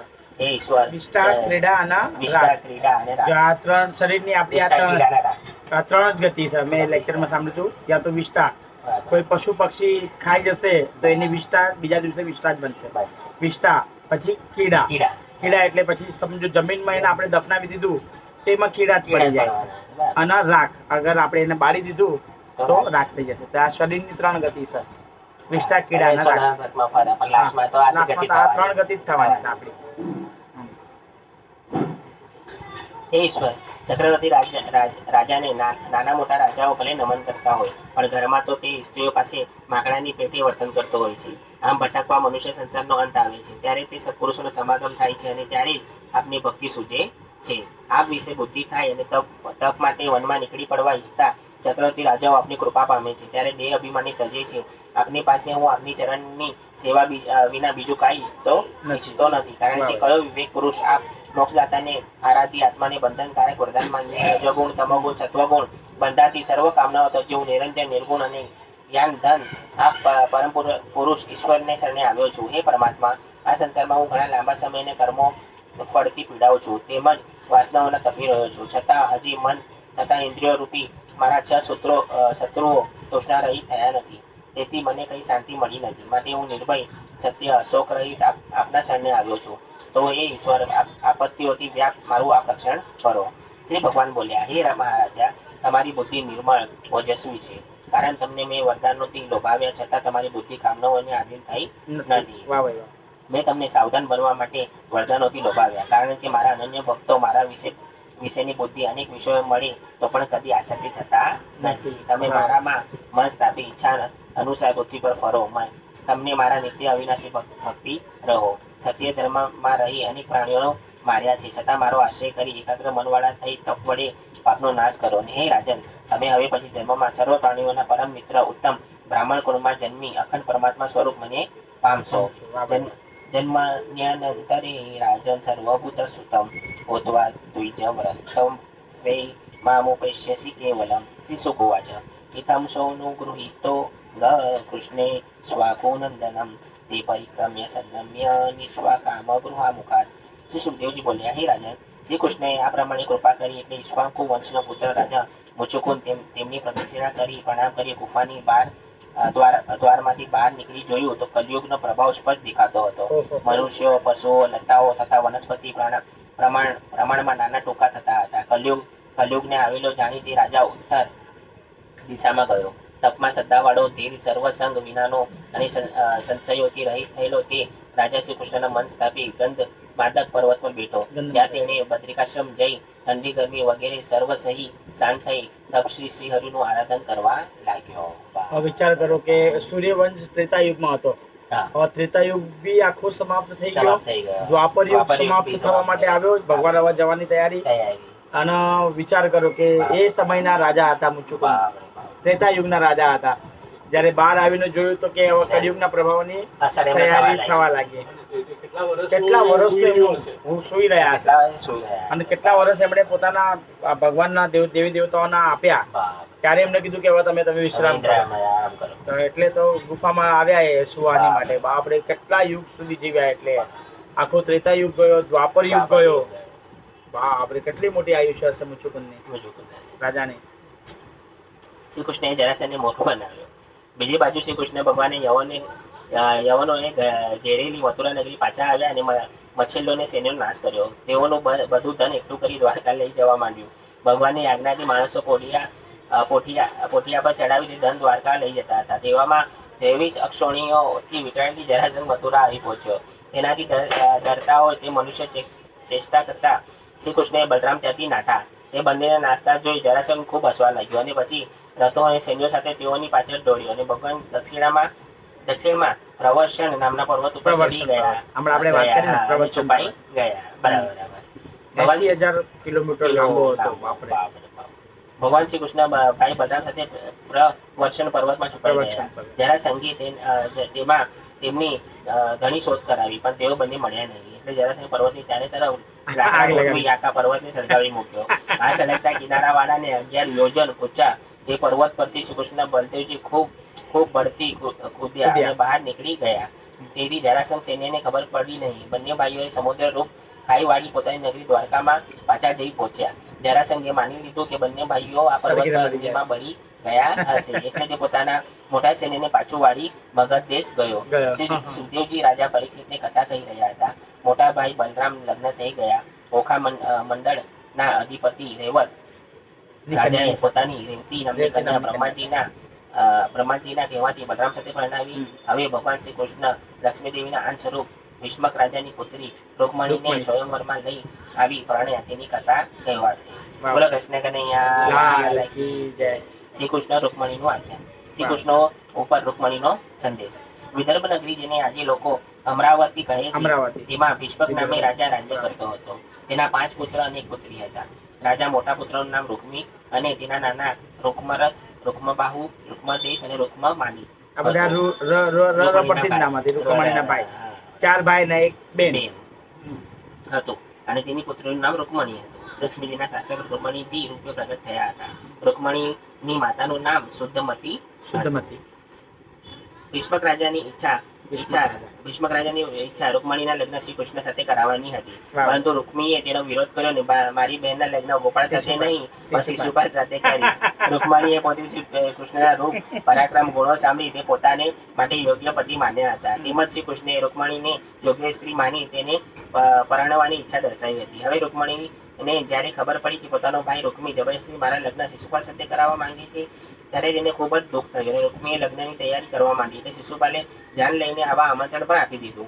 શનિવારનો દિવસ લગ્નની તૈયારી થતી હતી અને રૂકમણીએ ભગવાન શ્રી કૃષ્ણને એકાંતમાં બેસીને એક પત્ર લખ્યો. પછી અંતપુરમાં આવતા એક સુદેવ નામના બ્રાહ્મણને બોલાવી કહ્યું, તમે મારું એક કામ કરશો, મારી ઈચ્છા છે કૃષ્ણની સાથે લગ્ન કરવાની છે. મેં સાત શ્લોકનો એક પત્ર લખ્યો છે, તે દ્વારકા જઈ શ્રી કૃષ્ણને તમારે આપવાનો છે. 7 શ્લોકોનો પત્ર લખ્યો અને સુદેવ નામના બ્રાહ્મણ હતા, એમના સુદેવ. તે બ્રાહ્મણ કહે છે કે તમે જાઓ અમરાવતીથી દ્વારકા અને આ મારો જે મહત્વનો પત્ર છે સંદેશો તે તમે ભગવાન કૃષ્ણના આપજો. હવે અમરાવતી નગરી એટલે મહારાષ્ટ્રમાં આવે અમરાવતી નગરી અને આ ભગવાન છે દ્વારકા એટલે મહારાષ્ટ્રથી ગુજરાત. સુદેવ નામના બ્રાહ્મણે દ્વારકા આવી કૃષ્ણ પાસે જઈ પ્રશસ્તિ કરી. એટલે ભગવાને બ્રાહ્મણનું સ્વાગત કરી પૂજન કર્યું અને કુશળ સમાચાર પૂછવા લાગ્યા. શ્રી કૃષ્ણે તેના બંને ચરણોને ધીમેથી ચાપતા સાવધાન થઈ પૂછવા લાગ્યા, હે શ્રેષ્ઠ બ્રાહ્મણ, જે બ્રાહ્મણ પોતાને અનાયાસે મળી તેનાથી જો સંતોષ નહીં, પોતાના ધર્મથી ભ્રષ્ટ ન થાય, પ્રાણી માત્ર પ્રત્યે મિત્રાચારી રાખે છે, જેને અહંકાર નથી અને શાંત રહે છે, તેવા ઉત્તમ બ્રાહ્મણને હું વારંવાર પ્રણામ કરું છું. વિપ્રાસ્વલા તુષ્ટા સાધુ ભૂત સુહતમાન નિરહંકારીણ સંતાન મત્સ્યે શિરસા કૃત. તે બ્રહ્માંડ, તમે સમુદ્ર ઓળંગી જે ઈચ્છાથી અહીં આવ્યા છો તે જો ગુપ્ત રાખવા યોગ્ય ન હોય તો અમને કહો, તમે અમારી શી સેવા કરીએ, અમે તમારી શી સેવા કરીએ. એટલે બ્રાહ્મણો રૂકમણીનો સંદેશો સગળી વાત કરી અને રૂકમણીએ આપેલો પત્ર આપ્યો. પછી શ્રી કૃષ્ણએ આજ્ઞાથી તેણે વાંચી સંભળાવ્યો. રૂકમણી પત્રિકામાં લખે છે, હે ભગવાન સુંદર શ્રી કૃષ્ણ, મહાત્માઓના મુખેથી આપના ગુણગાન રૂપ પરાક્રમ સાંભળી મેં તમારી સાથે લગ્ન કરવાનું નક્કી કર્યું છે. તમારા ગુણોથી તમે મારું ચિત્ત ચોરી લીધું છે. તમારા ગુણ અને સ્વરૂપના વખાણ સાંભળી મારું મન નિર્લજ થયું છે. હું નિર્લજ થઈ તેમાં મારો દોષ નથી. હું તો લજ્જાવાળી છું, પણ તમારા દિવ્ય સદગુણોને નિર્લજ બનાવે છે. મોટા મોટા ઋષિઓ મહાત્માઓ પાસેથી તમારા સદગુણોની કથા સાંભળીને મારું મન નિર્લજ થયું છે. તેથી દોષ મારો નહીં પણ તમારો છે. મેં મારો આત્મા અર્પણ કર્યો છે. આપ અંતર્યામી છો, તમે તો મારા મનની ભાવના જાણો છો. તમે તરત અહીં આવી મારું પાણી ગ્રહણ કરો. મારી ઈચ્છા વિરુદ્ધ શિશુપાલ સાથે પરણાવવાની તૈયારી થઈ રહી છે, માટે મોટું સૈન્ય લઈને આવજો. અહીં શિશુપાલને જરાસર મોટા સૈન્યનો સામનો કરવો પડશે. પાછા ફરી આવી જાય. મારા ભાઈ કે મારા પિતા તમને કઈ ના આપે તો વાંધો નહીં, પણ હું મારી સગળી ખાનગી સંપત્તિ તમને આપીશ. મેં અનેક વ્રતો કર્યા છે, ગરીબોને અન્નદાન વસ્ત્રદાન કર્યા છે. મારી પુણ્ય રૂપી સંપત્તિ લઈને હું આવીશ. પ્રતિવ્રતા સ્ત્રીનો પતિ દુઃખી થઈ શકે નહીં, હું તમને સુખી કરીશ. આપ મારો સ્વીકાર કરો. રૂકમણીએ પોતાના પત્રમાં પોતે કેવી રીતે પ્રાપ્ત થઈ શકે ઉપાય પણ બતાવ્યો. રૂકમણીએ લખે છે, અમારા કુળના રિવાજ પ્રમાણે વિવાહના આગલા દિવસે કન્યા નગર બહાર આવેલા પાર્વતીજીના મંદિર દર્શન કરવા જાય છે. હું પણ આ રિવાજ પ્રમાણે દર્શન કરવા જઈશ. ત્યાં આવી તમે મારું હરણ કરજો. જો તમે નહીં આવો તો હું મારા પ્રાણ ત્યજી દઈશ. હું આપને મેળવવા બીજો જન્મ લઈશ. 100 જન્મ 1000 જન્મ લઈશ, પણ હું વરીશ તો તમને જ, બીજા કોઈ પુરુષને અડકીશ પણ નહીં. બ્રાહ્મણ બોલ્યા, એ યદુદેવ, રૂકમણીનો આ ગુપ્ત સંદેશ મેં આપ્યો છે, તો હવે જે કરવું હોય તેનો વિચાર કરી ઝટ કહો. ઇકે દે ગૃહસન તે સા યદુદેવ મયા હતા વિષ્ણુ કરતું યચ્છાત્ર કીર્તે આનંદ ધરમ. ટોટલ 7 શ્લોકોનો પત્ર સાચવો રૂકમણીજીનો. અને એમાં કે છે પેલા તો ભગવાનને ચડાવે છે કે ભાઈ તમે ક્ષત્રિય છો, અને ક્ષત્રિયોની વચમાંથી કે છે શિશુપાલ મને લગ્ન કરીને લઈ જાય તો કે છે આ શિયાળનું ઉદાહરણ આપ્યું કે સિંહનો જે સ્વયં શિકાર હોય અને શિયાળિયાઓ લઈ જાય તો કે તમે લજ્જિત થશો. હવે તમે કે તમારું સત્યપણું તમે ખોશો કે છે. આવી રીતે ભગવાનને પાછા ચડાવવા બી છે રૂકમણીજી, એમ ક્ષત્રિયપણું બતાવવા બી શકે તમે ક્ષત્રિય છો તો હું પણ ક્ષત્રિય છે એમ.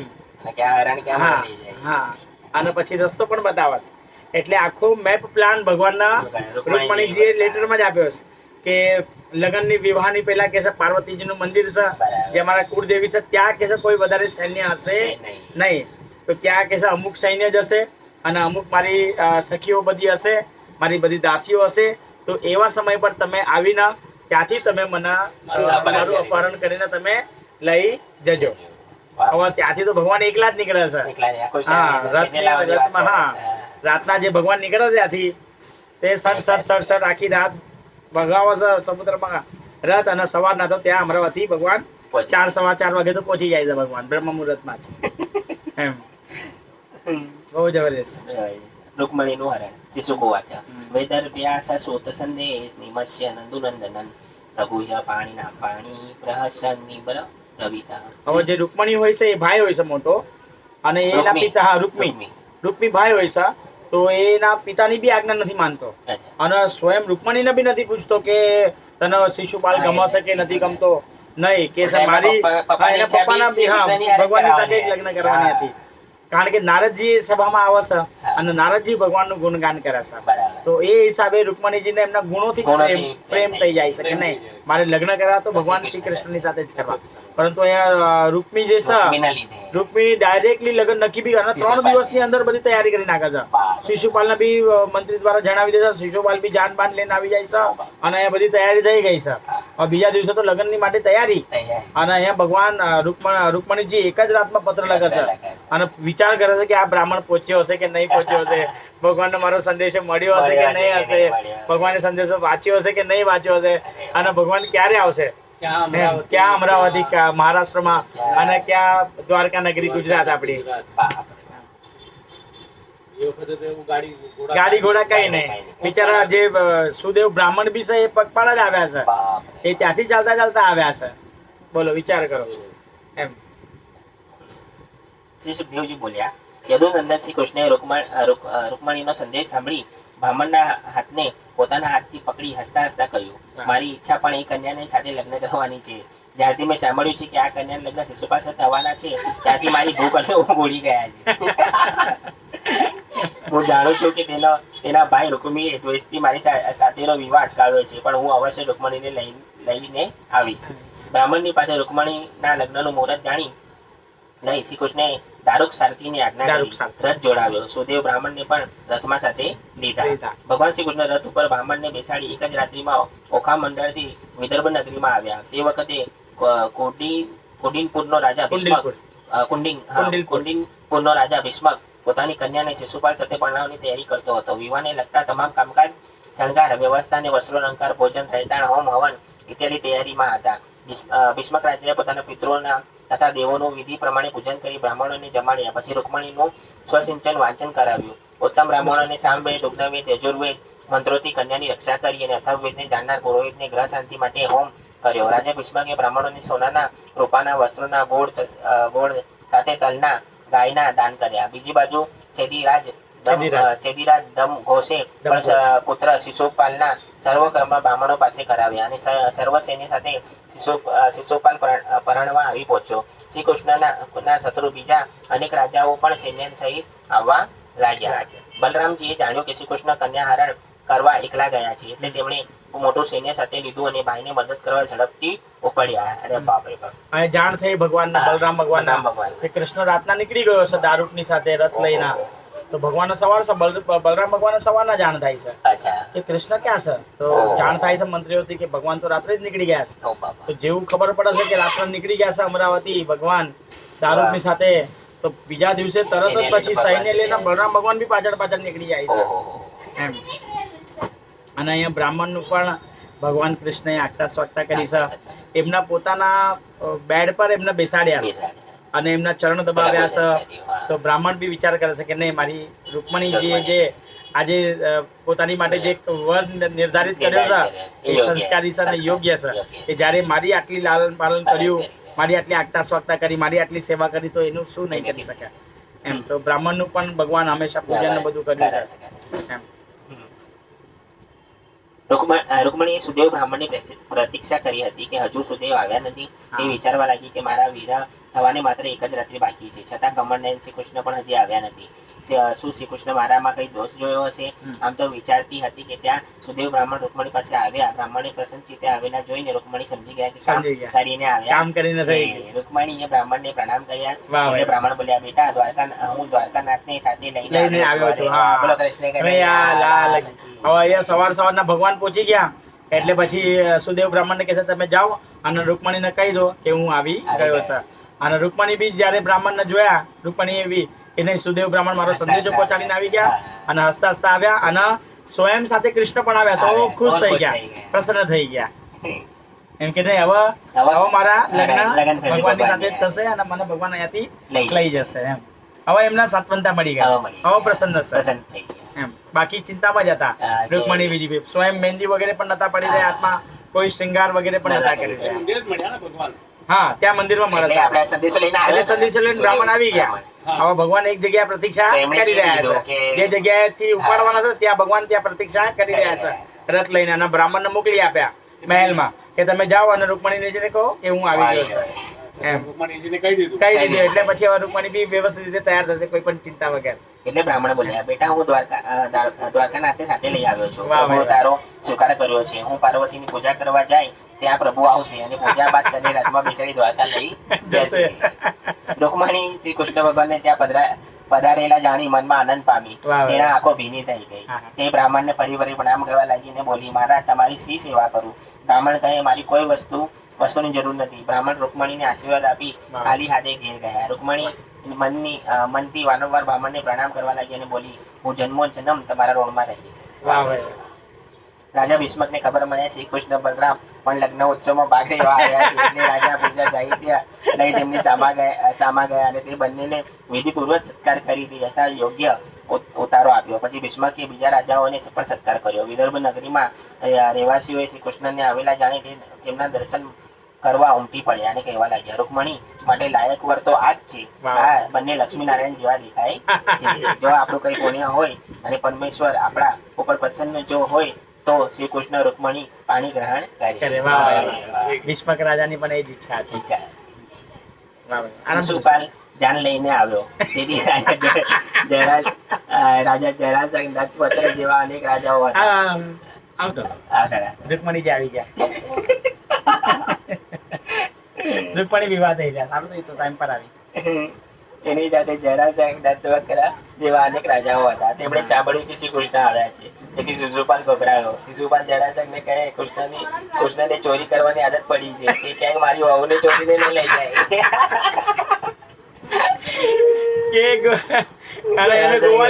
શિશુપાલ તો ગાળા જ આપતા હતા ભગવાનના, બરાબર. અને કહેતું હતું કે આ ગોવાળીઓ છે, આ તો માખણ ચોરી કરીને આ લીલા કરી તે લીલા કરી, આ તો ચોર છે કે છે. મારી વહુને ચોરી કરીને ન લઈ જાય. એટલે શિશુપાલ ને બી જાણ થઈ જ ગઈ કે આ આવ્યો છે એટલે કાંઈ ને કાંઈ ચોરી કરી જશે અહીંયાથી. જરાસંઘે તેને હિંમત આપીને કહ્યું, તો ગભરાઈશ નહીં, અમે તારા માટે લડીશું.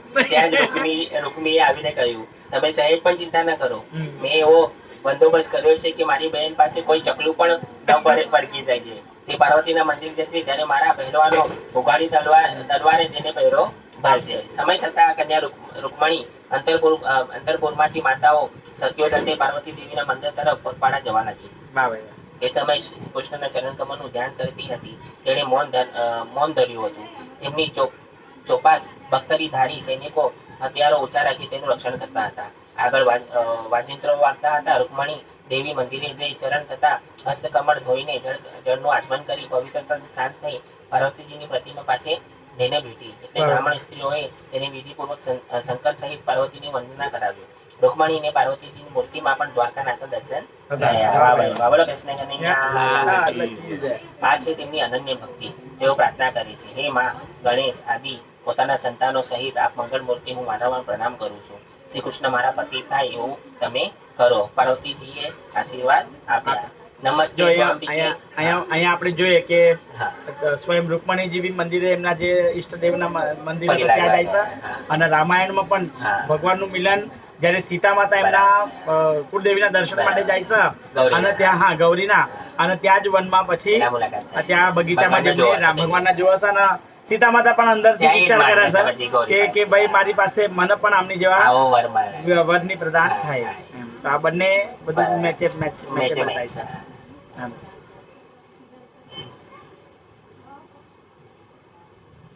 નમસ્તે ત્વાંબિકે ભીક્ષણ સ્વમ સંતાનયુક્ત શિવા ભૂયાત્પતિને મેં ભગવાન કૃષ્ણસ્થ મોદતામ. આમ રૂકમણીએ પ્રાર્થના કરી જળ ચંદન અક્ષર ધૂપ વસ્ત્ર પુષ્પમાળા છૂટા પુષ્પો અલંકારો જાત જાતના નિવેદો બલિદાનો દીપમાળાઓ જુદી જુદી રીતે દેવીનું પૂજન કર્યું. પૂજન કર્યું. ત્યારબાદ તેને બ્રાહ્મણીઓનું પૂજન કર્યું. બ્રાહ્મણીઓએ તેને પ્રસાદ આપી આશીર્વાદ આપ્યા. એટલે રૂકમણીએ દેવીને તથા બ્રાહ્મણીઓ સ્ત્રીઓને નમસ્કાર કર્યા અને પ્રસાદ લીધો. પછી મૌન વ્રત છોડી રૂકમણી દેવીના મંદિરમાંથી બહાર આવ્યા. એટલે ધીરે ધીરે પગથિયા ઉતરવા લાગ્યા. આ વેળા દેવીની માયાની પેટે વીર પુરુષોને મોહ પમાડતી રૂકમણીને જોઈ ત્યાં આવેલા યશસ્વી વીર પુરુષો તેનાથી ઉત્પન્ન થયેલા કામદેવ વડે વ્યાકુળ થયા. રૂકમણીના આ ઉદાસ હાસ્ય અને લજ્જાયુક્ત દ્રષ્ટિથી હરાયેલા ચિત્તવાળા જે રાજાઓ હાથીઓ અને રથો અને ઘોડા ઉપર બેઠા હતા તે રૂકમણીને જોઈ એટલા બધા મોહિત થઈ બેહોશ બની ગયા કે તેમના હાથમાંથી અસ્ત્ર શસ્ત્રો છૂટી ગયા અને તેઓ રથ હાથી ઘોડા ઉપર ધરતી ઉપર પડી ગયા. તે સમયે રૂકમણી ભગવાન આવવાની રાહ જોતી લાગી. કેવું જબરજસ્ત. ઓલા લોકો એટલા મોહિત થઈ ગયા કે બેહોશ થઈ ગયા અને શસ્ત્ર અસ્ત્ર બી બધું પડી ગયું. શ્રી કૃષ્ણ રૂકમણીનું પાણી ગ્રહણ કર્યું. વાહ વાહ. તે સમયે પ્રભુએ શાંતિની આજ્ઞા કરી કે રથ મંદિર પાસે લઈ જા. શાંતિ નીચે પહેલા પડેલા રાજાઓ ઉપરથી રથ ખોદાવી મંદિર પાસે આવ્યો. રૂકમણીની દ્રષ્ટિ ગરુડ ધ્વજ વાળા રથ પર પડી. તે દોડતો રથ પાસે ગઈ અને શ્રી કૃષ્ણને સિંહની ચપળતાથી રૂકમણીજીને રથમાં બેસાડી તેનું હરણ કર્યું. બોલો કૃષ્ણ કનૈયા કી જય. ધૂળમાં પડેલા રાજાઓના ભાનમાં આવ્યા. તેઓ કપડા ધૂળથી ખંખેરવા ઉભા થયા. ચારે બાજુ બૂમ થઈ ગઈ. કૃષ્ણ રૂકમણીને લઈ ગયો છે. તે સમયે જરાસંઘ અને બીજા અભિમાની રાજાઓ પણ અપમાન સહન કરી શક્યા નહીં અને બોલ્યા, અહો સિંહના ભાગને જેમ મૃગ લઈ જાય તેમ ગોવાળીઓ આપણો ધનુર્ધારીઓનો યશ હર્યો છે, માટે આપણાને ધિક્કાર છે. હવે બધું સૈન્ય ત્યાં હતું, અડધું તો મૂર્છિત થઈ ગયું હતું, અડધું હતું, પણ એ લોકો પણ ભગવાન જોઈને એકદમ ભગવાનનું શરીર, ભગવાનનું ઐશ્વર્ય જોઈને એ લોકો પણ ચકચોર થઈ જાય છે અને વિચાર કરે છે કે આ કેટલા તેજસ્વી પુરુષ છે. અને તરત જ ભગવાન રૂકમણીજીનો હાથ પકડે છે, રથમાં બેસાડે છે. તો રૂકમણીજી ભગવાનના આમ થોડું ટચ કરે છે, તો રૂકમણીને ભગવાન ના પાડે છે કે હમણાં કઈ નહીં કહેશે, હમણાં કહેશે તમને અહીંયાથી લઈ જવાના છે મારે કહેશે. તો ભગવાનનું શરીર જોવા છે કે કેટલું તેજસ્વી ને વીજળી સમાન ભગવાનનું શરીર છે રૂકમણીજી. અને પછી જેટલા પણ ત્યાં તલવારો ને ભાલા હોય છે એ બધાની વચમાંથી ભગવાન રૂકમણીજીને ત્યાંથી રથમાં બેસાડીને લઈ જાય છે. તમ્માનિનમ સ્વાભિભવમ યક્ષશ પદે સંઘવસાન સેહિરે અહમ ધિકસ્માન યશ આત્મધોના ગોય પિતા કેશરીણામ મૃગેય દેવ. જેમ સિંહ લઈ જાય એવી રીતે આપણા વચ્ચે જે પત્રમાં જ લખેલું કે ભાઈ તમે સિંહ શકે છે, તમે સિંહ સમાન છે અને કે તમારો હું શિકાર શકે છે અને તમારો શિકાર મારા બદલે કોઈ શિયાળાઓ લઈ જાય તે તમને લજ્જિત કરી શકે છે, એ તમારા તમને ધિકાર જેવું શકે છે. સોની સોના આ કાકાની માટે બ્લેક ટી લાવો ને. શિશુકુવાચ ઇતિ સર્વે સુસરંભા વાહાનુરુદક્ષિતા સર્વે સંબે બલે પરિક્રાંતા અવિધૃતકામુકા. શ્રી સુખદેવજી બોલ્યા, આમ અત્યંત ક્રોધાવેશમાં આવેલા રાજાઓ બખ્તરો પહેરી ઘોડાઓ પર સવાર થઈ પોતાના સૈન્યો સાથે હાથમાં ધનુષ્ય લઈ શ્રી કૃષ્ણની પાછળ દોડ્યા. રાજાઓને ધસી આવેલા જો યાદવ સૈન્યના સેનાપતિ ધનુષ્યનો ટંકાર કરી તેઓની સામે ઉભા રહ્યા. એટલે જરાસંઘ અન્ય રાજાઓ યાદવો ઉપર બાણ વર્ષા કરવા લાગ્યા. રૂકમણીએ યાદવ સૈન્ય ઉપર થતો ભીષણ બાણ મારો જોઈ ગભરાઈ ગઈ, પણ શ્રી કૃષ્ણ હસીને તેને કહ્યું, તો ડરીશમાં હમણાં તારા એટલે યાદવો સૈનિકો શત્રુઓનું કાછડ કાઢી નાખશે. પછી બલરામ અને ગદ વગેરે વીર યોદ્ધાઓ શત્રુઓના સૈન્ય પર બાણ વર્ષા કરી જાહેર કરવા લાગ્યા. થોડી વારમાં તો રણભૂમિ ઉપર રથમાં બેઠેલા ઘોડા ઉપર બેઠેલા હાથી પર બેઠેલા તમામ યોદ્ધાઓના હાથ પગ કાંડા સાથળો અને મસ્તકો પડવા લાગ્યા. આ રીતે સહાર થતો જોઈ જરાસંઘ અને બીજા રાજાઓ ત્યાંથી નાસી ગયા અને શિશુપાલ પાસે જે કહેવા લાગ્યા, ઓ પુરુષ વ્યાર્ધ, મનની ઉદાસીનતા તું તજી દે. બધી સ્થિતિ કાંઈ એક સરખી રહેતી નથી. મનુષ્ય ઈશ્વરને આધીન છે, તે ઈશ્વરની ઈચ્છા મુજબ જ આ સુખ દુઃખ આપે છે. પેલો એવો વર હશે કે આખી જાન લઈને આવ્યો તે છતાં કુંવારો રહી કુંવારો રહી ગયો. ગયો. આનો વાંઢો વિલાસ કેવાય, પેલો વાંઢો કેવાય તે શિશુપાલ. આગળ સાથે શિશુપાલ છે. એટલે પછી રાજસુ યજ્ઞમાં એ ભગવાનનું બહુ આ અપમાન કરે બધું છે. એના બધું આ ક્રોધ બધું રહે કારણ છે. કે આ ક્રોધ રહે છે ને કે રૂકમણી મારી સાથે લગ્ન થવાના હતા, રૂકમણીને એને તું હરણ કરીને લઈ ગયો. એટલે પછી રાજસુ યજ્ઞમાં આવે ને ત્યારે બહુ ગાળ આપે છે ભગવાન. ગાળ આપે છે. એટલે પછી ત્યાં ભગવાન એનું પછી મસ્તક છેદન કરી નાખે છે. પછી એનો માસીનો સુદર્શન છે અને માસીનો છોકરો રહેશે અને એનું ભાગ્યમાં જ લખેલું રહેશે કે કારણ કે એના 2 હાથ અને બે આંખ એક્સ્ટ્રા હોય છે એના. તો શિશુપાલના એનો જન્મ તો હોય છે ત્યારે અચ્છા. તો રડ જ કરે છે. એના 2 આંખ એક્સ્ટ્રા હોય છે અને 2 હાથ એક્સ્ટ્રા હોય છે. ઓહો. તો આકાશવાણી થયેલી હોય છે કે જેના હાથમાં ગયા પછી એના 2 આંખ, 2 બાજુ, બાહુ અને 2 આંખ અદ્રશ્ય થઈ જશે ને એના દ્વારા જ એનું મૃત્યુ મૃત્યુ થશે. થશે. હાલાકી એના માસીનો જ છોકરો, ભગવાનના માસીનો જ છોકરો હોય કૃષ્ણ છે. ભગવાનના માસીનો છોકરો. હા, કૃષ્ણ ભગવાનના માસીનો જ છોકરો હોય છે. તો ઘણા બધા રાજાઓને ત્યાં બોલાવા છે પણ કોઈ બી રાજાના હાથમાં ગયા પછી શિશુપાલના બંને વસ્તુઓ અદૃશ્ય થતા નથી. તો એક વખત સ્વયં માતાજીની સાથે આવે છે કૃષ્ણ બલરામ, તો ત્યાં ભગવાન શિશુપાલને લે છે હાથમાં, તો ત્યાં એના ઓટોમેટિકલી વસ્તુઓ ગાયબ થઈ જાય છે. પછી એની માસી આવે ને કહે છે કે મારા હાથે કે તારા હાથે કે છે મારા દીકરાનું મૃત્યુ છે કે છે શિશુપાલનું, તો કે છે એના તું માફ કરી દે, એના તું ક્ષમા યાચના કર, તારું મૃત્યુ એના હાથથી ન થાય એ તારી પાસે પ્રાર્થના છે. તો ત્યાં ભગવાન કહે છે કે હા કે 100 એના અપરાધ એના હું ક્ષમા કરીશ, 100 ની ઉપર અગર એને 101 અપરાધ કરશે તો હું એનું મારી દઈશ, એના મૃત્યુ આપીશ. બરાબર. તો કેટલી વાર ભગવાનનું એને અપમાન કરેલું પણ 100 સુધી નથી પહોંચતો. પરંતુ જ્યારે રાજસુ યજ્ઞ આવે છે ત્યારે એના આ બધા ગુસ્સાના કારણે 100 અપરાધ પૂરા કરી નાખે છે. 99 થાય છે ને તારે સાવધાન હા. શિશુપાલ. કે છે આવા જો તું એક અપરાધ જો ઓર કરીશ. તો તારું શિષ્ય છેદન છેદી નાખીશ. સુદર્શન ચક્રથી પછી ભગવાન એના છેદન મારે થાય. છેદન કરે છે. જરાસંઘ કહે હું આ કૃષ્ણથી યુદ્ધમાં 17 વાર હાર્યો છું અને 18મી વાર જીત્યો પણ છું, છતાં તો કદી શોક ક્યાંય જ પામતો નથી. તેઓ અનુકૂળ સમય હોવાથી તેઓ જીત્યા છે, પણ આ સમય જ્યારે આપણને અનુકૂળ થશે ત્યારે આપણે જીતીશું. મિત્રોને સમજાવવાથી શિશુપાલ પોતાના અનુયાયી સાથે નગર તરફ ગયો, પરંતુ રૂકમણીથી બહેનનું હરણ સહન ન થયું. એક અક્ષોણી સેના લઈને શ્રી કૃષ્ણની પાછળ ગયો. તે બધા રાજાઓના સાંભળતા પ્રતિજ્ઞા કરી, યુદ્ધમાં કૃષ્ણનો નાશ કર્યા વિના, રૂકમણીને પાછી લાવ્યા વિના હું કુંડિનપુરમાં પ્રવેશ નહીં કરું. આમ કહી રથમાં બેસી સારથીને કહ્યું, હે જે તરફ કૃષ્ણ હોય તરફ ઘોડા હાક, આજે તો હું એનું અભિમાન ઉતારીશ. શ્રી કૃષ્ણના બળમાપને નહીં જાણી બધાઈ હાકતો રૂકમી ઊભો રહે એમ શ્રી કૃષ્ણને કહેવા લાગ્યો. પાછળ પડેલા રૂકમીને શ્રી કૃષ્ણ પાસે પહોંચી જઈ બાણો મારતા મહેણા મારવા માંડ્યો. શ્રી કૃષ્ણ સાથે રૂકમીનું તુમુલ યુદ્ધ થયું. રૂકમીએ જે આયુધો લીધા તે બધા શ્રી કૃષ્ણએ કાપી નાખ્યા. રૂકમીના બધા શસ્ત્રો, રથ, ઘોડા, સારથીનો પણ નાશ થઈ ગયો. છતાં રૂકમી તલવાર લઈને શ્રી કૃષ્ણને મારવા દોડ્યો. શ્રી કૃષ્ણ સામે ધસી આવતા રૂકમીના ઢાલને તલવારના પોતાના બાણોથી ટુકડા કરી નાખ્યા. ત્યાર પછી ભગવાને તેને મારવા તીક્ષ્ણ તલવાર હાથમાં લીધી. ભાઈનો વધ કરવા થયેલા શ્રી કૃષ્ણને જોઈ રૂકમણી ભયથી વિહવળ થઈ પતિના ચરણમાં પડી દિનતાપૂર્વક કહેવા લાગી, હે યોગેશ્વર, હે દેવાદિદેવ, મારા ભાઈનો નાશ કરવો આપને ઉચિત નથી. શ્રી સુખદેવજી બોલ્યા. રૂકમણી ભયથી કંપી રહી હતી. અતિશય શોકને લીધે તેનું મોઢું સુકાઈ ગયું હતું, ગળું રૂંધાઈ ગયું હતું. વ્યાકુળતાને લીધે કંઠમાંથી સુવર્ણ માળા સડી પડી હતી. એવી રૂકમણીએ ચિંતાથી ભગવાન ચરણ પકડ્યા એટલે દયાળુ ભગવાન રૂકમીનો નાશ કરવા લટક્યા. પણ રૂકમી પોતાના અનિષ્ટ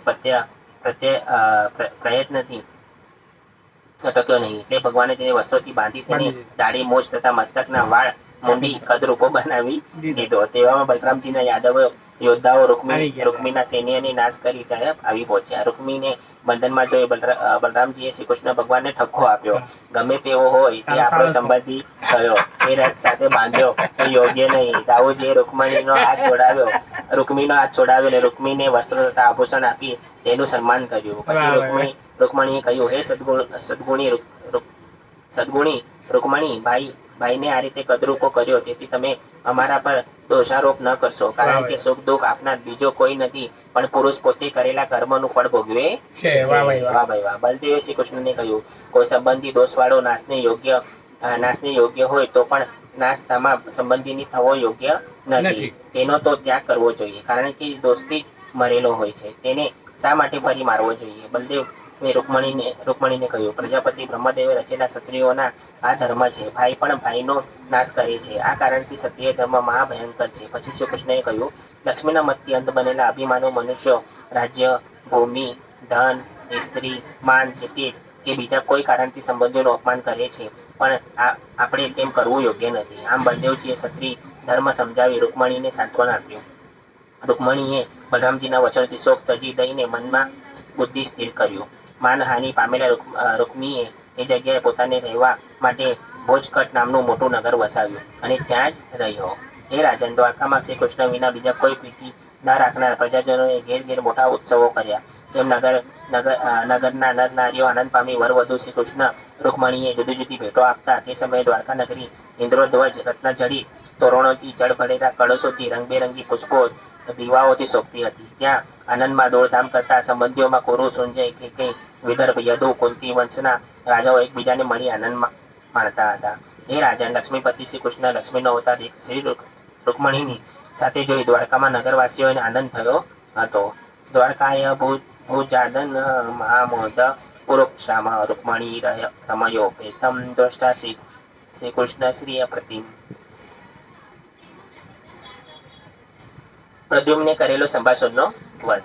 શ્રી શુકવાચ, કામસ્તુ વાસુદેવાસો દગ્ન પ્રાગદ્યુત મનુન્યા દેહો પતયતિ પુસ્તમેવ પ્રદ્યત.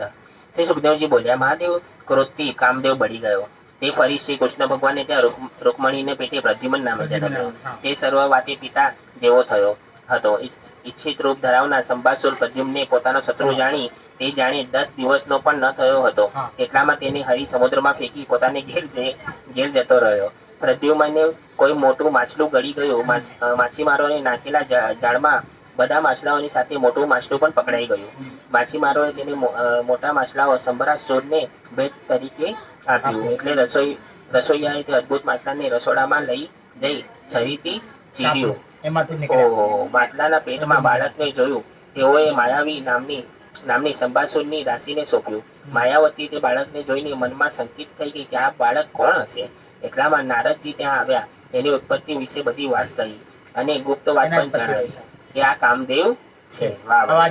જેની દાસી હતી સંભાસુરની, એ દાસી જ એની પત્ની છે. અચ્છા, રતિદેવી. હા, રતિદેવી. જે રતિદેવી છે એમના દાસી છે અને કુકિંગ નું કામ એમના ત્યાં કરતા હતા.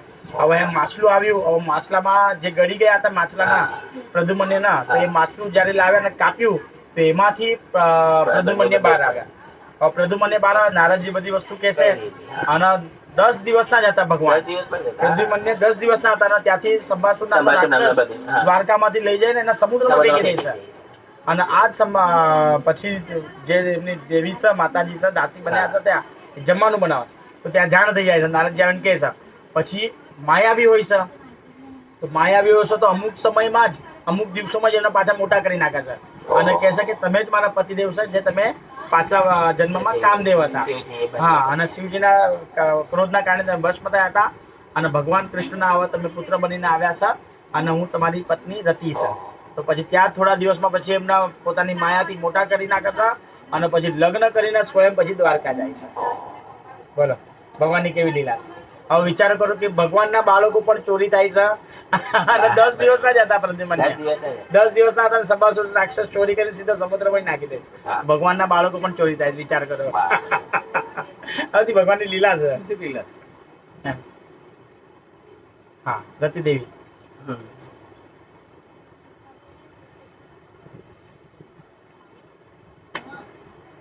વળી બીજું એ પણ જણાવ્યું કે માયાવતી પોતે બીજી કોઈ સ્ત્રી નહીં પણ કામદેવની યશસ્વી પત્ની રતિ જ હતી. તે પૂર્વે શંકર ભગવાનના ક્રોધથી બળી ગયેલો પતિના શરીરથી ફરી ઉત્પત્તિ રાહ જોતી હતી. સંભાસુરે તેને રસોડાની નિમી હતી. તે બાળકને કામદેવ જાણી તે ઉપર સ્નેહ કરવા લાગી. બરાબર. ત્યાં ભગવાન કહે છે, જબ જદુવંશ કૃષ્ણ અવતારા હોય હરણ મહામય બારા કૃષ્ણ તનય હોય પતિ તોરા વચન અન્યથા હોય નમરા. ભગવાન ત્યાં જ કહી દે છે. ભગવાન જયારે યદુકુળમાં જન્મ લેશે એનો છોકરો કામદેવ પ્રદ્યુમ્નના સ્વરૂપે પ્રગટ થશે. પ્રદ્યુમ્ન થોડા સમયમાં યુવાન થવા લાગ્યો. બધા મોહ પમાડવા લાગ્યા. ત્યારે રતિએ કહ્યું, હે પ્રદ્યુમન, તમે શ્રી કૃષ્ણના પુત્ર છો અને સંબાસુરે તમારું હરણ કરી સમુદ્રમાં ફેંકી દીધા હતા. ત્યાં તમે એક માછલું ઘરી ગયું અને તે માટલું માછીમારની જાળમાં ફસાતા તેઓ માછલાઓ સંબાસુરને પેટમાં અર્પણ કર્યું. રસોઈ ઘરમાં માછલાનું પેટ ચીરાતા તમે બહાર આવ્યા અને મને મળ્યા છો. તમે કામદેવ છો ને હું તમારી પત્ની રતિ છું. હવે તમે સેંકડો માયા જાણનાર અને પરાજય ન કરી શકાય એવા પોતાના ધ્રુજય શત્રુ સંબાસુરનો માયાઓથી નાશ કરો. તમારી માતા રૂકમણી સંતાન રહિત થઈ વ્યાકુળ થઈ શોક કરે. આમ કહી માયાવતી રતિએ પ્રદ્યુમને સર્વ માયાનો નાશ કરનારી મહામાયા નામની વિદ્યા આપી. બાપરે. આ મહામાયા વિદ્યા શીખાડીને ક્ષણભરમાં એમને મોટા કરી દીધા પાછા. માયાવી વસ્તુ છે ને. માયા. પછી પ્રદ્યુમન સંબાસુરની સામે જઈ તેને યુદ્ધ માટે લટકાર્યો. એટલે ક્રોધિત સંબાસુર લાલ નેત્રો વાળો થઈ હાથમાં ગદા લઈ બહાર નીકળ્યો. પ્રદ્યુમન અને સંબાસુરનું યુદ્ધ થયું. સંબાસુર આકાશમાં રહી પ્રદ્યુમન ઉપર અસ્ત્રો વરસાવવા લાગ્યો. પણ પ્રદ્યુમને અસ્ત્રવૃષ્ટિથી પીડાઈને સર્વ માયાઓનો નાશ કરનારી સત્વગુણીમયી મહાવિદ્યાનો પ્રયોગ કર્યો. પછી સંબરાસુર યક્ષોની, ગંધર્વોની, પિશાચોની, સર્પોની, રાક્ષસોની એમ સેંકડો માયાઓનો પ્રયોગ કર્યો. પણ પ્રદ્યુમને તે સર્વ માયાઓનો નાશ કર્યો અને બળતી તીક્ષ્ણ તલવાર ઊંચી કરી સંબરાસુરનો શિરછેદ કર્યો. તે સમયે દેવોએ પ્રસન્ન થઈને પુષ્પવૃષ્ટિ કરી અને પછી માયાવતી પોતાની આકાશગામી શક્તિ વડે પ્રદ્યુમને લઈ દ્વારકામાં આવી અને શ્રી કૃષ્ણ મહેલમાં પ્રદ્યુમને પ્રવેશ કર્યો. મેઘ જેવા શ્યામ પીળા પીતાંબર પહેરતા, લાંબી ભુજાઓવાળા, લાલ નેત્રોવાળા, સુંદર હાસ્ય કરતા, સુંદર મુખવાળા, કાળા વાકડિયા કેશોથી સુશોભિત મુખ કમળવાળા પ્રદ્યુમને જોઈ સર્વ સ્ત્રીઓ તેમની શ્રી કૃષ્ણ માની શરમાઈ ગઈ. વાહ ભાઈ વાહ. કીધું કે પ્રદ્યુમનની પણ સ્વરૂપ એઝ ઇટ ઇઝ ભગવાન કૃષ્ણની જેવું હશે. પછી ધીમે ધીમે કાંઈક જુદા જણાતા લક્ષણો પરથી આ કૃષ્ણ નથી એમ જાણી અત્યંત હર્ષ પામી તેઓ પ્રદ્યુમન પાસે ગઈ. તે રૂકમણીને પણ પોતાના ખોવાયેલા પુત્રનું સ્મરણ થવા લાગ્યું. તે વિચારવા લાગી કે આ જ્યેષ્ઠ પુરુષ કોણ હશે, કોનો પુત્ર હશે? મારો પુત્ર કદાચ ક્યાં જીવતો હોય તો બરાબર આના જેટલી વયનો અને આવો રૂખવાળો હોય. શ્રી કૃષ્ણના જેવા જ આકૃતિ, ગતિ, સ્વર, હાસ્ય, દ્રષ્ટિ ધરાવતા પ્રદ્યુમન ઉપર તેમને પુત્રભાવ થવા લાગ્યા. એટલામાં શ્રી કૃષ્ણ ત્યાં આવી પહોંચ્યા. તેને બધું જાણતા હતા પણ કાંઈ બોલ્યા નહીં. દેવયોગી નારદજી પણ ત્યાં આવી ગયા. પરમાત્માના ગુણ ગાતા ગાતા તેમણે પ્રદ્યુમનનો બધો ઇતિહાસ કહી સંભળાવ્યો.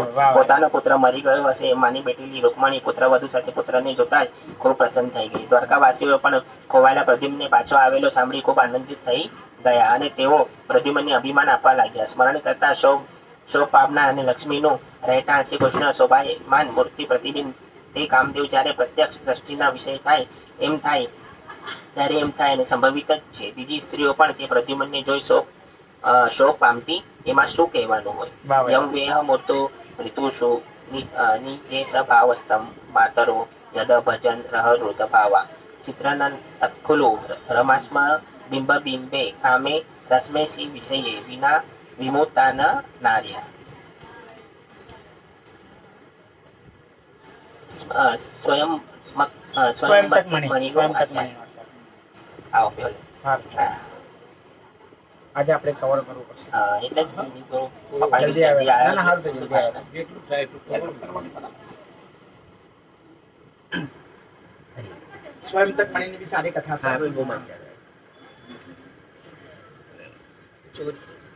ચોરી રાખે છે ને ચોરી.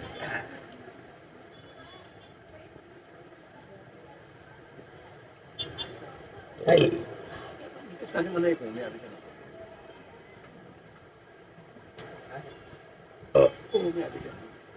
બંધ કર્યું ને એ ચાલુ છે.